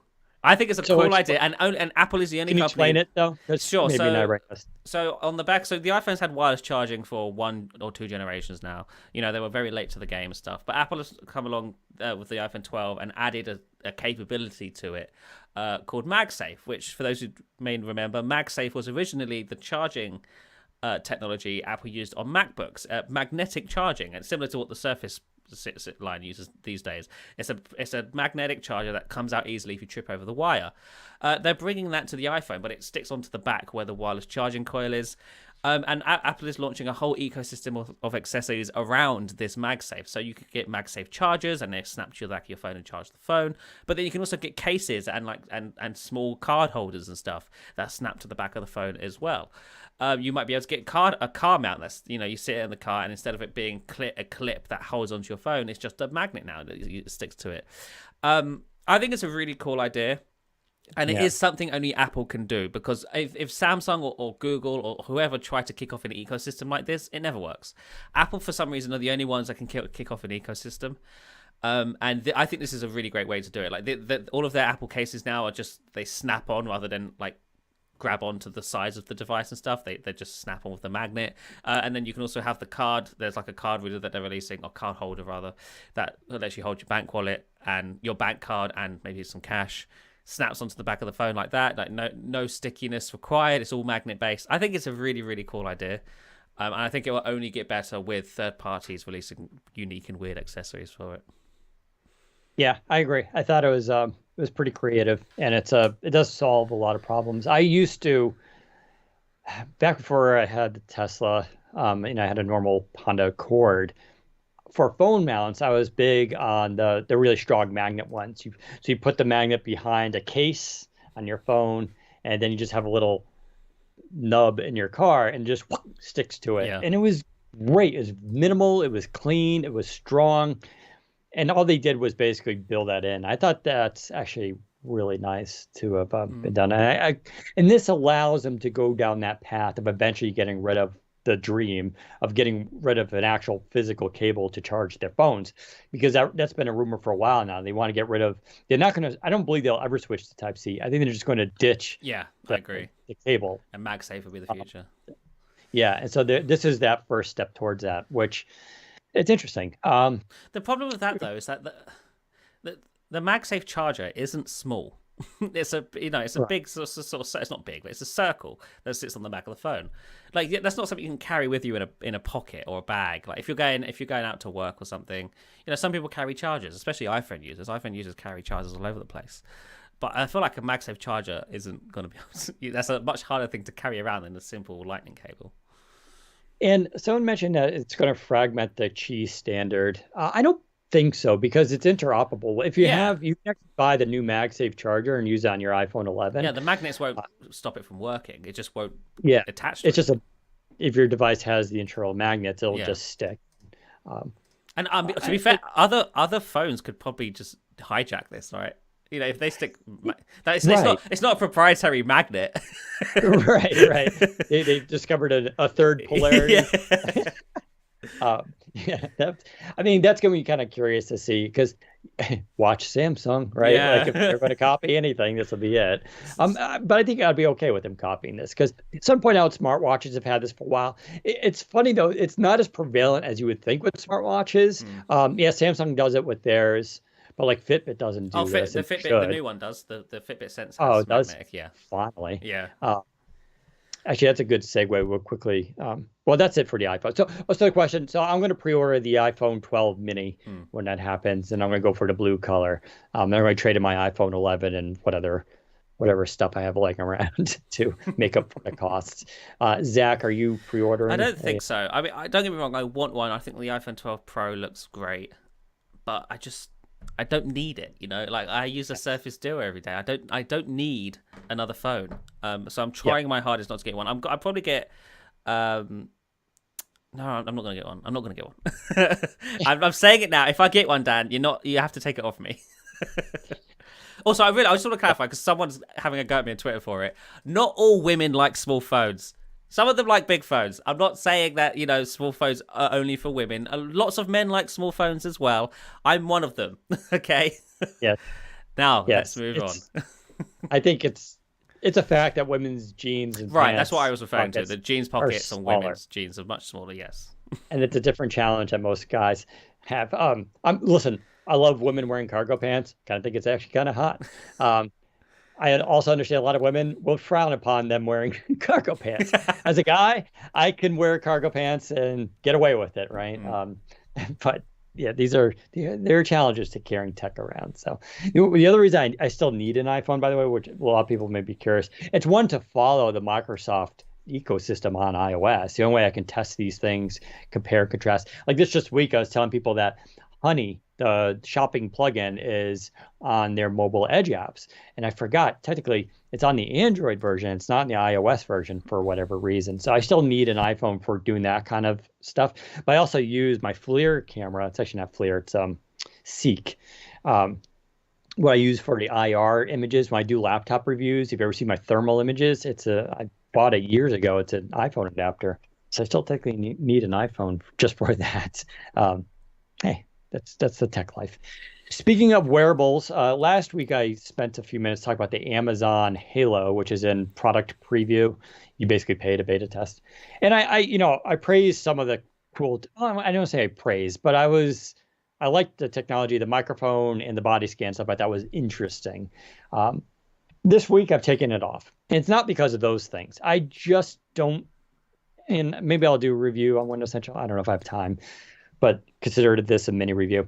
It's just not a great fitness wearable yet. Maybe it will be. I mean, I'll probably keep it around, at least compared to my Charge 4. So how I kind of evaluate this stuff is based on when I open that app, what's the information that's important to me. So my Fitbit I like because the sleep analysis is very good. And this does, Halo does similar sleep analysis, but I find the Fitbit one a little bit more detailed. For instance, it has an SpO2 sensor, basically tells you if you're snoring and losing oxygen while you're sleeping. It's a great precursor for health reasons as a possible, precursor to sleep apnea for detection there. But it gives you a cool little graph. You see your oxygen levels throughout the night. The footsteps were off compared to my Fitbit. I'm going to give Fitbit the benefit of the doubt since they've been doing this way longer, that theirs is probably more accurate. I could be wrong, but that's how I feel. I also like the heart rate information. Fitbit gives you the resting heart rate, the average. It puts you into a rating category. Mine's excellence, 50 to 54, sometimes 55. My resting heart rate often goes down to 58 beats per minute, which for my age and size is very good. I don't get any kind of information like that from Amazon's.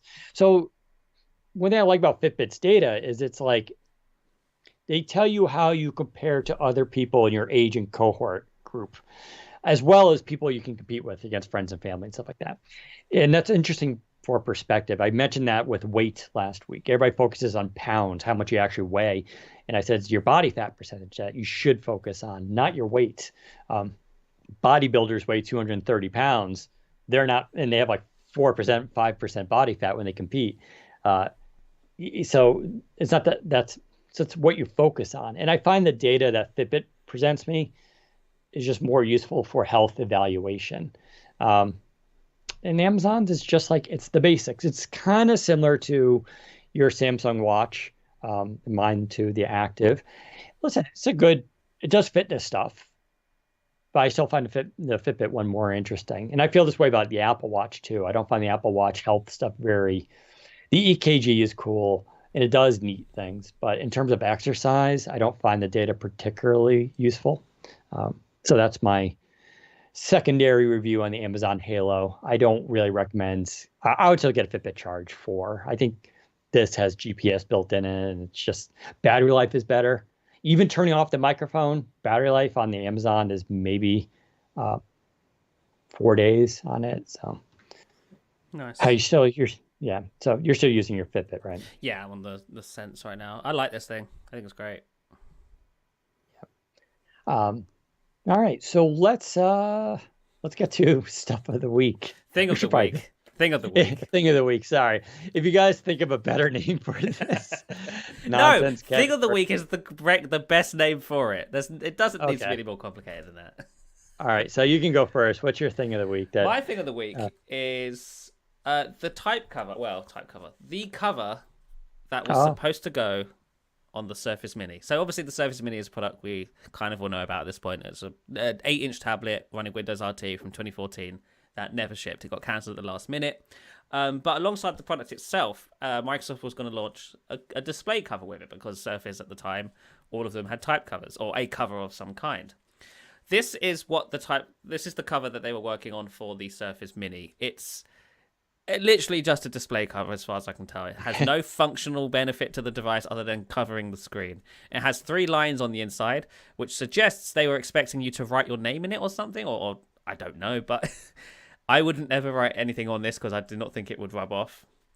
It doesn't act as a stand like the iPad Air's cover, because obviously it doesn't need it. It's got a kickstand built in, so why would you want that anyway? But yeah, it snaps onto to where you would expect it to on a Surface, and then you can shut it, and there you go. It protects the screen.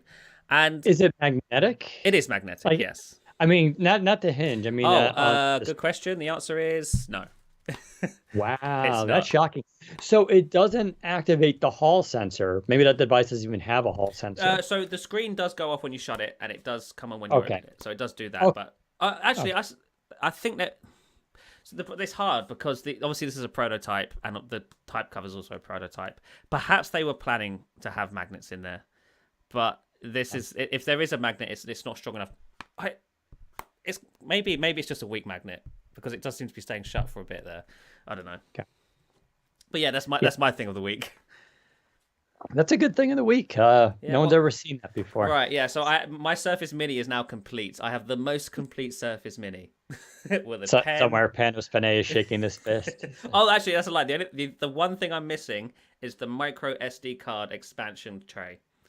That's all I'm missing. If you're somebody out there who has a Surface Mini micro SD card expansion tray, hit me up. I will pay extortionate amounts of money for it. Should 3D print one. Yeah. There we go. My thing of the week is ghost pepper. Oh, okay. This isn't all tech related, folks. I've noticed the trend. I'm a huge pumpkin spice fan. I'm on Team Pumpkin Spice. I saw pumpkin spice Cheerios the other day and was tempted by that. But I've noticed this season ghost pepper is making a really strong comeback, which is funny because Taco Bell had ghost pepper stuff for a while, but I don't know if they're doing that this year. But I now have ghost pepper tequila, which is as awesome and insane as it sounds. It's so good. So it burns in multiple ways. But I thought that was interesting. So they make ghost pepper tequila. There's ghost pepper nacho chips now. They're like Doritos, but with ghost pepper. Hilarious to give to someone, by the way, because they are pretty spicy. And then, to my surprise, and I haven't tried it yet. I'm going to try to do it this weekend.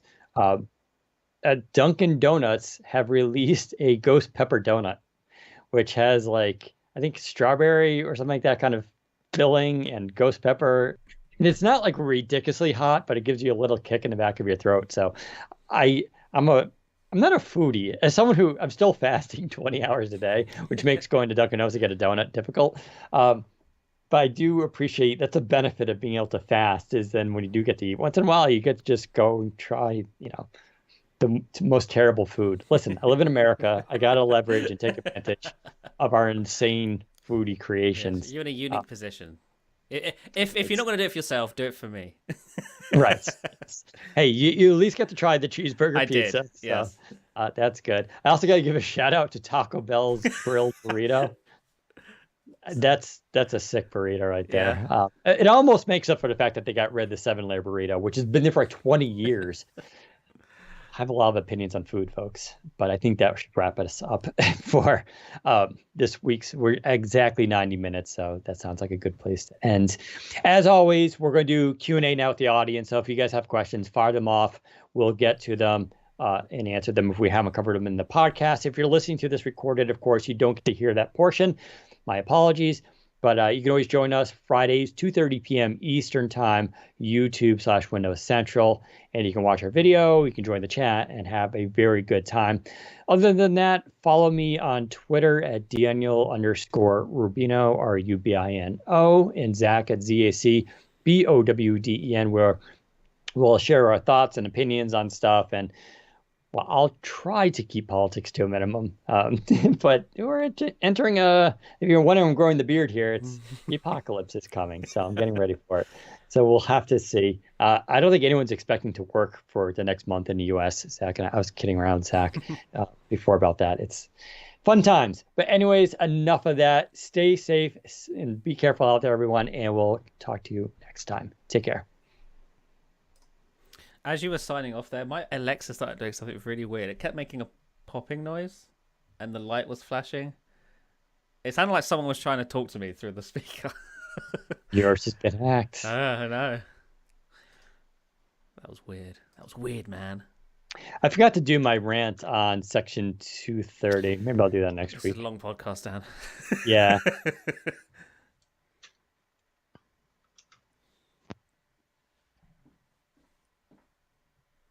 If you guys have any pizza related questions, now's the time.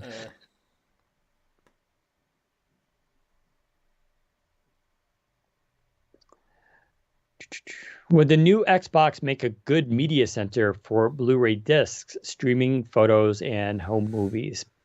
Absolutely. Although, if that's your primary function, I don't see, you could probably just get an Xbox Series X or even a One S and get the same benefits, because those all have Blu-ray players in them. I believe the One S has a Blu-ray player. I know the Series X stuff definitely Yeah, does. he does. Yeah, so you can already do that for more affordable.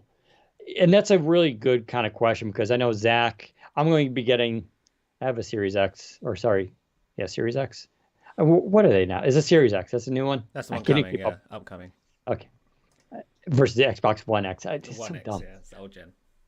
Yeah, so I have a Series X coming, and so doesn't Zach. And Zach's planning to do sort of a review from your perspective, because that's how Zach and I primarily use Xbox, which are media centers. Yes.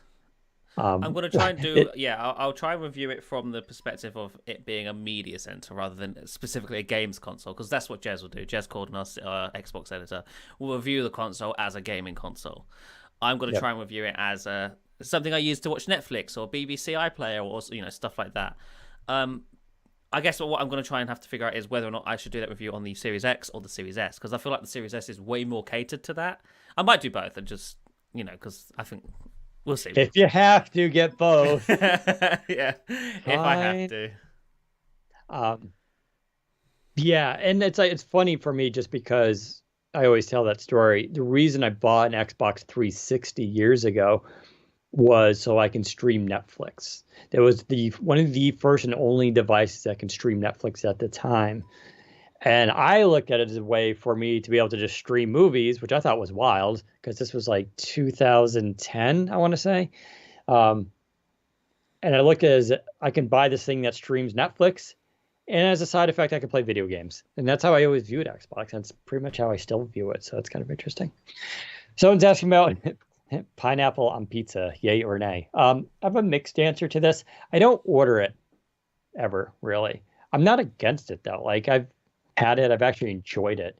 I don't eat pork, not because of religion. I try to limit my meat intake when I can.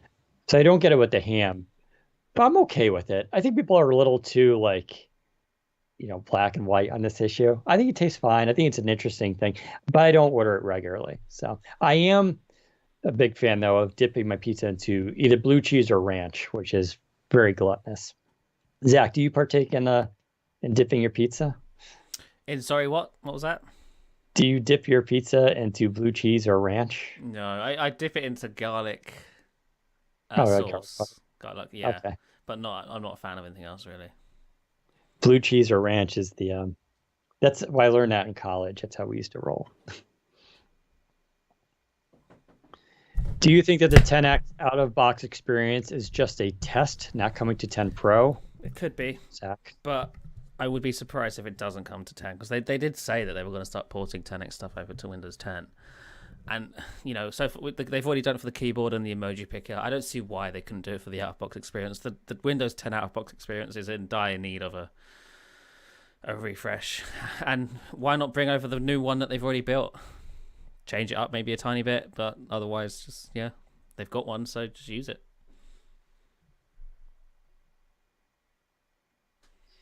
Speaking of ecosystems, we're overhauling our smart home and security system. Which vendors are more Microsoft friendly? Google versus via Surface Duo. Samsung besides Microsoft partnerships? Yeah, it's kind of a tough question. Honestly, so I have avoided using Google and Google Home for a while, but with the Surface Duo, I don't have much choice. So I finally started using Google Home, and it's nice. It does some cool things. I can turn on my Xbox through voice. Oh, kitty in the picture. So cute. Uh, so I can turn on my Xbox and my Hughes lights with Google. And what's neat is, and someone kind of answered this on a few podcasts ago, when I'm at home, I can have my phone set at my location or connected to a device, never lock. And that allows me to use these features without opening Duo. So I can hold Duo in my hands closed or in my pocket even, or just laying on a counter and be like, hey, Google, sorry if I set yours off, hopefully, but it does voice recognition. And I can ask it to turn on or do some smart stuff. And it's been working pretty well. Like, I don't have a lot of complaints with it. And for me, it's sort of the most basic to the point system. I feel like Samsung, you're going to get into a little bit more commitment to Samsung-y stuff and smart things. And that may be an option, but I feel like the Google Home stuff is sort of, been working pretty well. Zach, do you use any of that? I'm sorry, I missed the question. What was the question? Ah, what are you so distracted with the cat? My cat's all annoyed, so I'm trying to make it feel better. Anyway, what's up? Do you use any like Google Home or I use Alexa. Okay. All your smartphone stuff. Sorry, what's the second one? For smart home. Yes. So I use it for lights. I use it to turn on. Thanks. I use it for lights. I use it for like appliances where necessary. But I'm not. I barely use it. I do it for the Xbox One because it turns on my TV at the same time. Sure. But I do not do it for lights. I just switch the light off. Unless I'm really lazy and I'm just in bed and I'm like, okay, just sort it out. I don't use it often. Same thing. Xbox and Hughes. And maybe my thermostat I can change, but I'm not really changing a thermostat too often. I get yelled at because I live a woman. But one thing I've been experimenting with this, it's sort of like and actually my Google did go off as I said that. One thing I've been kind of experimenting with is doing what I'm doing now with the Surface earbuds connected to my Surface Duo, just keeping kind of one in my ear. I kind of like this idea of just having one earbud in, Surface Duo in my pocket, and just have this like kind of like the movie Her, where you can just have a voice assistant. You can ask it to do. I still haven't figured out things with my calendar because I use Outlook calendar, but also I have a Gmail calendar, and I haven't figured out all that stuff yet. But I feel like that's an interesting future, right? The idea of you just have like one earbud in all the time, and it's just a thing, a virtual assistant. Like I think that's kind of the dream. So, do I have a cat? I do have a cat. I have 2 cats actually. I had 2 cats. Actually, I had 3. I had 3. Oh, you did have 3. What was it? Butterbeer, or what was it called? Butterball. Butterball. That's it. Oh, I wonder what Butterball's doing. I'm pretty sure he's dead. I don't know. I'd love to be wrong on that, but it's unfortunate. Jeez. What are you guys' go-to pizza place? Tops Pizza in the UK for me. No, for me, it's trash Domino's. I love a bit of trash Domino's. Yeah, we've had this discussion surprisingly a lot. I lived in New York. I love New York pizza. I had a New York pizza place in my town where my girlfriend and I would order a large pizza and we would just house it. Listen, New York pizza is New York pizza. It's amazing. But Domino's, this is the analogy. Domino's is to pizza what Taco Bell is to Mexican food. Right. Like when you say I want really good Mexican food, you're not like, oh, Taco Bell. Yeah. No, you're like, Taco Bell is its own creation, its own experience. But it hits the spot when you need it. Oh, it's amazing. But you can like love Taco Bell, but also love authentic Mexican food, just like you can enjoy Domino's and like authentic New York or Chicago style pizza. Papa John's is actually very good. I had problems with them a couple of years ago, both in their who ran the company, but also sort of the quality. But it's a healthier kind of pizza. Their ingredients are fresher. You're not just getting as much cheese. And they have that cool garlic butter dipping sauce. So I like Papa John's. I haven't tried Pizza Hut in many years. Papa Gino's gets a lot of flack, but I kind of like a giant Papa Gino slice once in a while. So yeah, that's good. And Sbarro can go to hell. Sbarro is like if I'm desperately hungry and there's nothing around at the airport, it's all right, but that's about it. Should the 64 gigabyte laptop Go model exist? Yes. Maybe not for the average consumer. Maybe not for you, but for educational establishments that buy these things in bulk to give out to students for the academic year. It's a no-brainer unless you want to go to something really cheap. But like private schools and whatnot, a lot of the time, like I've seen private schools buy MacBook Airs in bulk to give out to students, which is insane to me. Like, why would you give students a MacBook Air? I guess these are sort of older students in like college, university. But that's what they were going for. The Surface Laptop Go, by comparison, is a much cheaper device, especially at $549. So that's why the 64 gig model exists with 4 gigs of RAM. It's for companies to buy in bulk and to distribute to employees or to students for a set period of time to do a set task that they're supposed to be doing. Yes. Yep. Yeah, and that is, you're right, and that's an important segment. Not everybody is getting this laptop as their personal one and only computer. Right. Some people have jobs where you go to your job in the morning and then you're assigned a computer, it has a sticker on it, and that's your device for the day, and you use that. Like, and you give it back at the end of the day. Yeah. Yep. Like it's a very good point, and that's a reality. I'd also say, going back to the iPhone, I buy the iPhone with 64 gigs of storage, and I'm totally fine with it. I've never run out of memory. So yeah, and cloud storage helps a lot, man. Like, it's amazing what you can do. I only need, like, even my Pro X, they ship it to me with like the 256 gigs of storage. Like, I can kind of load that up if I start packing games on there. Yeah. But even then, I barely play those games. It's like more because I can and I'm testing it, but I don't need to. So, Surface Pro 8 rumors, or did you talk about that on the podcast? We didn't really talk about anything on the podcast. I am starting to hear some things about the Pro 8, like regarding when it's supposed to be coming and stuff. I don't know if the rumored redesign that we've been expecting for so long on the standard Pro line, I do not know if that will be part of the Pro 8. It's starting to look like it won't be, but I haven't been able to confirm that. But I am hearing it'll be very early 2021 when it's announced, so it could be January, February time rather than springtime.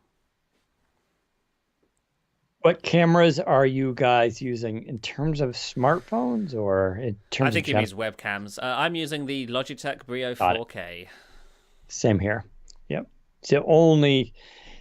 I mean, they're hard to find. They can be jacked up in price, but if you can get a Brio 4K, it's really the only web camera. Unless you have a Canon or a Sony laying around that matches, that you can run as a webcam. Which is ridiculous. You got that natural bokeh effects and stuff. Look at me, 4K HD. Nice. Yeah, the thing is, it's like, you need a mini tripod. Yeah. You can't mount that to the top of a PC.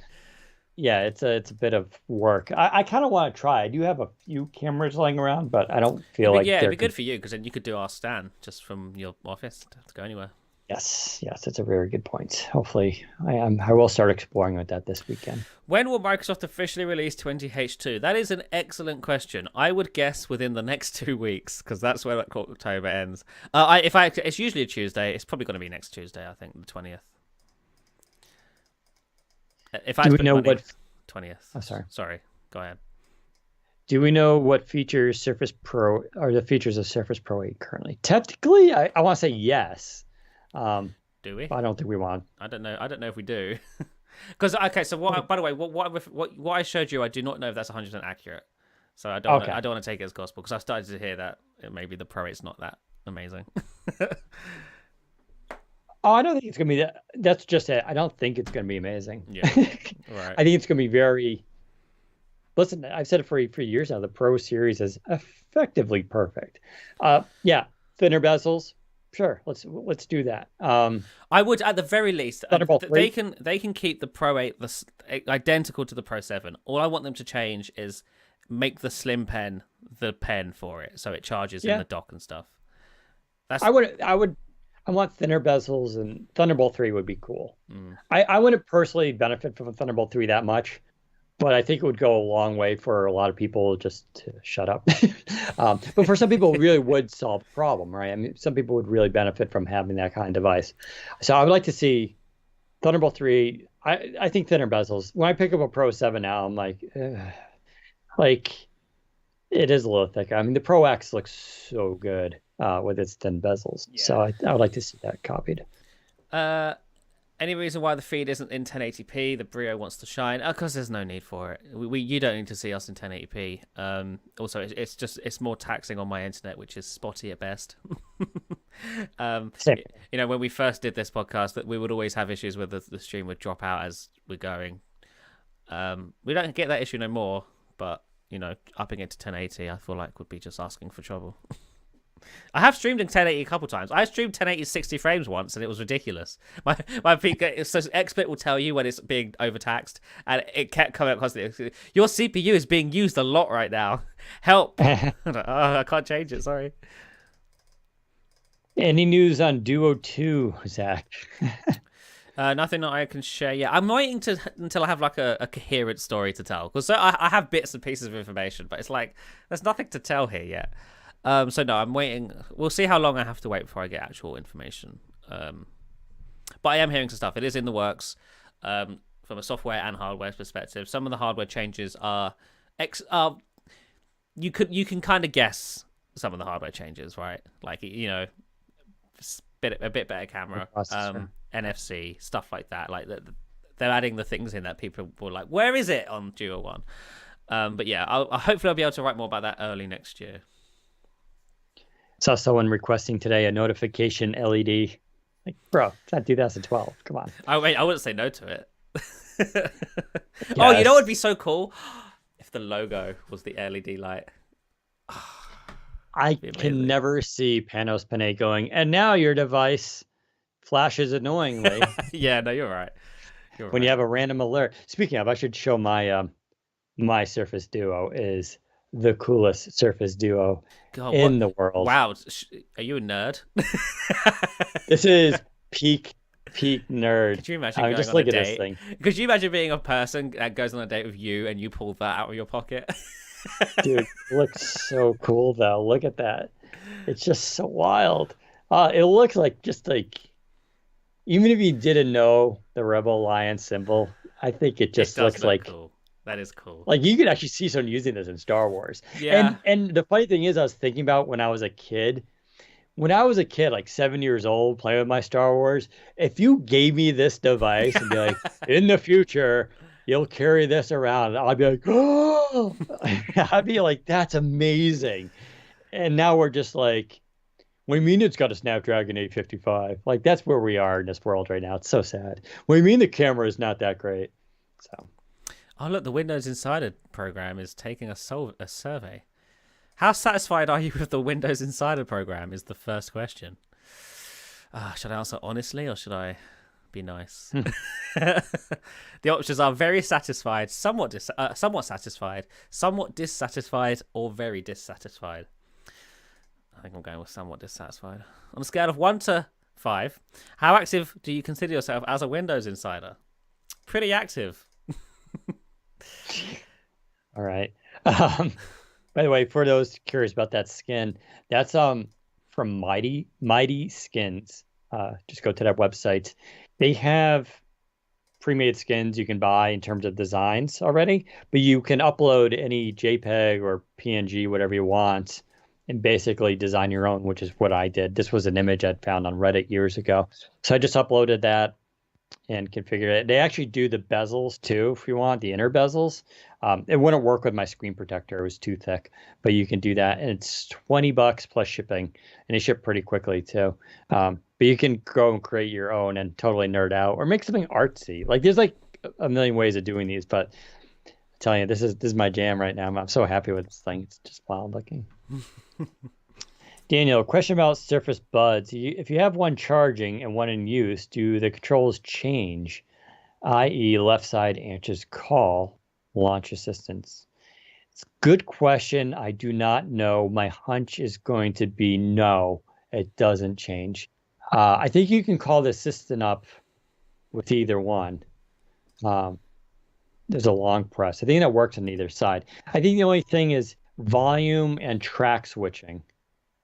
But yeah, that's a good question. I don't know. Maybe someone else can answer that in this room. I've never really tried. All right, a couple more questions, and I do have to head off. Anything about Book 4? I think it's way too early for Book 4. I wouldn't expect that until 2022 at the earliest. Yeah. How's the chicken taco pizza? Excellent. It's. I mean, listen, the cheeseburger one's fantastic, but the chicken taco pizza tastes like you're eating a Taco Bell pizza. It's amazing. Uh, t- t- t- Greetings from Lebanon. Thank you for joining us. Appreciate it.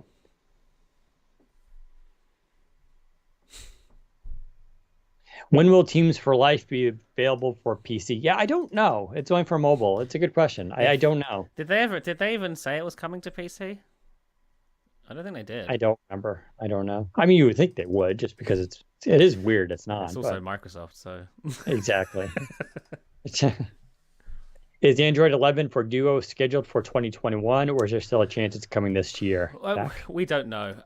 If I had to put money on it, I'd say early 2021. I think right The now, holiday, because holiday season, yeah, everything slows and down. also it's an election season, as Dan said, no one will be working. Yes. But more importantly, I think what they really want to do right now is just stabilize it because it did launch quite buggy. I think right now they just want to make it so it works as intended, and then they Yeah. can think about adding new features and upgrading to Android 11. I think that's a really good theory. I think these next couple releases and updates are going to be stabilizing, fixing, improving, and then they'll start adding features and doing stuff, including maybe Android 11. Well, we know it's getting Android 11. It's just when. Surface Go 3, no word. I don't think we'll see a Surface Go 3 until fall. It really depends it depends on how well that device sells and whether or not a Go 3 can significantly vary from a Go 2. And that all hinges on availability of new processor technologies. If there's a new processor that they can get for the same price and they can upgrade, then they'll do it. If there isn't a new processor available and no way to improve it, then I don't see that happening. I mean, also next year with 10X launching, Microsoft will have to have a Surface of some kind to launch with it. Yeah. Will that be the Surface Go, a new Surface Go? Will that just be a SKU of the Surface Go? Will that be a Surface Laptop Go? Who knows? But they will have to have something. They can't launch 10X without hardware because it doesn't paint a good message if you launch a platform and don't back it up with your own hardware. Is Cortana really dead? We get this asked a lot. I would say here's the answer, right? For consumers, basically, yeah, Yes. dead. You're not going to use it for smart home stuff. It's kind of useless. Switch over to Google, switch over to Amazon, switch over to Siri, whatever you want. Conceptually, but Cortana still exists. It's just positioned in Microsoft under the team is actually under Microsoft Office, and it's being put into as an assistant into literally Office, Outlook, To Do, all these kind of Microsoft Teams. It's there. So it's going to be a virtual assistant, something that can actually help with your scheduling and all that kind of stuff. It'll still be there in Windows too. But it's going to be a very business enterprise feature. And it's actually not bad. Like I think you can tell it to book appointments and emails, and it knows your schedule. It can read back your emails on your phone using Bluetooth headsets. It has a specific use now, but for our audience who's more consumer focused, it's not going to be beneficial to you. But listen, if you have Outlook on Android or iOS, plug in some Bluetooth headphones. If you're commuting to work, you get up in the morning, you hop on your exercise bike, and you want to go through your emails. This thing it's actually really good. It's not something I use daily, though, but for some people, yeah, they are. So that's your answer. Right, seriously, a couple more questions. How much of those concepts from the video that Panel shared will make it into Windows 10? I've noticed that the official Twitter for Windows teases us with that new desktop look. I think a considerable amount. I don't think all of it. I think a lot of it's very conceptual based. But things like the rounded corners, perhaps the simplified system tray, some of the app redesigns you see in that video, I think will make their way to Windows 10 officially next year. Like I said, I'm expecting a UI refresh. I'm not expecting a UI redesign. And I think that video is perfectly shows what a UI refresh looks like on Windows rather than a UI redesign. I'm not expecting the 10x start menu, but we could see the 10x action center because that's in need of an update. But the start menu is a very integral part to Windows 10, and I think changing it up as significantly as it would be if they brought over the 10x start menu is out of the question for Windows 10. So yeah, instead we're just going to see it slightly updated with rounded corners. Just keep it current and keep it modern and moving along, rather than it stagnating, which I feel like it has. The start menu hasn't changed much in the last few years. The biggest change to it as of recently was the colors changing and stuff. And that, I think that's just the start. We'll see the rounded tiles, the rounded corners on the start menu. Hopefully we'll see rounded app windows, rounded context menus. And I think they're planning to move some of the UIs, some of the Windows Shell UIs to Win UI, because I think right now it's using something else.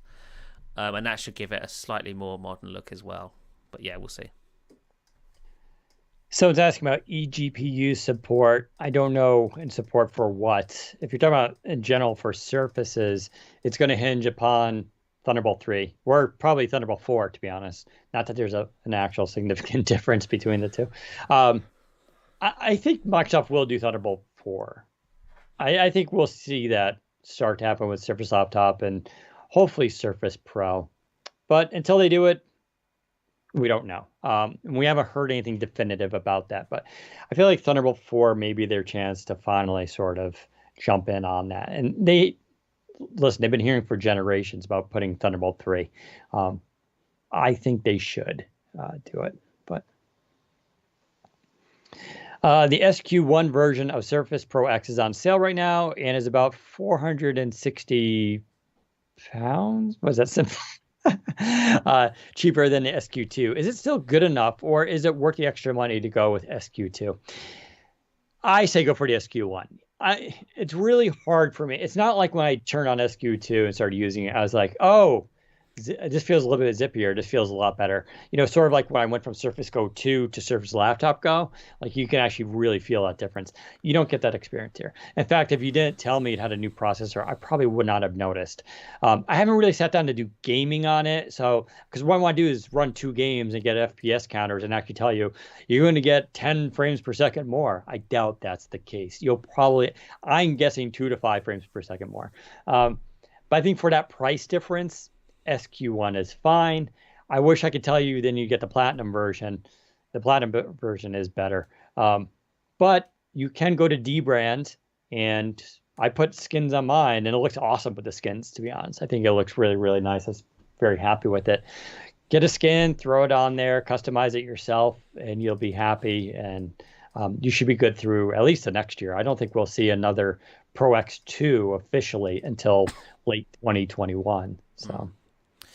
All right, with that, I do need to go. Okay.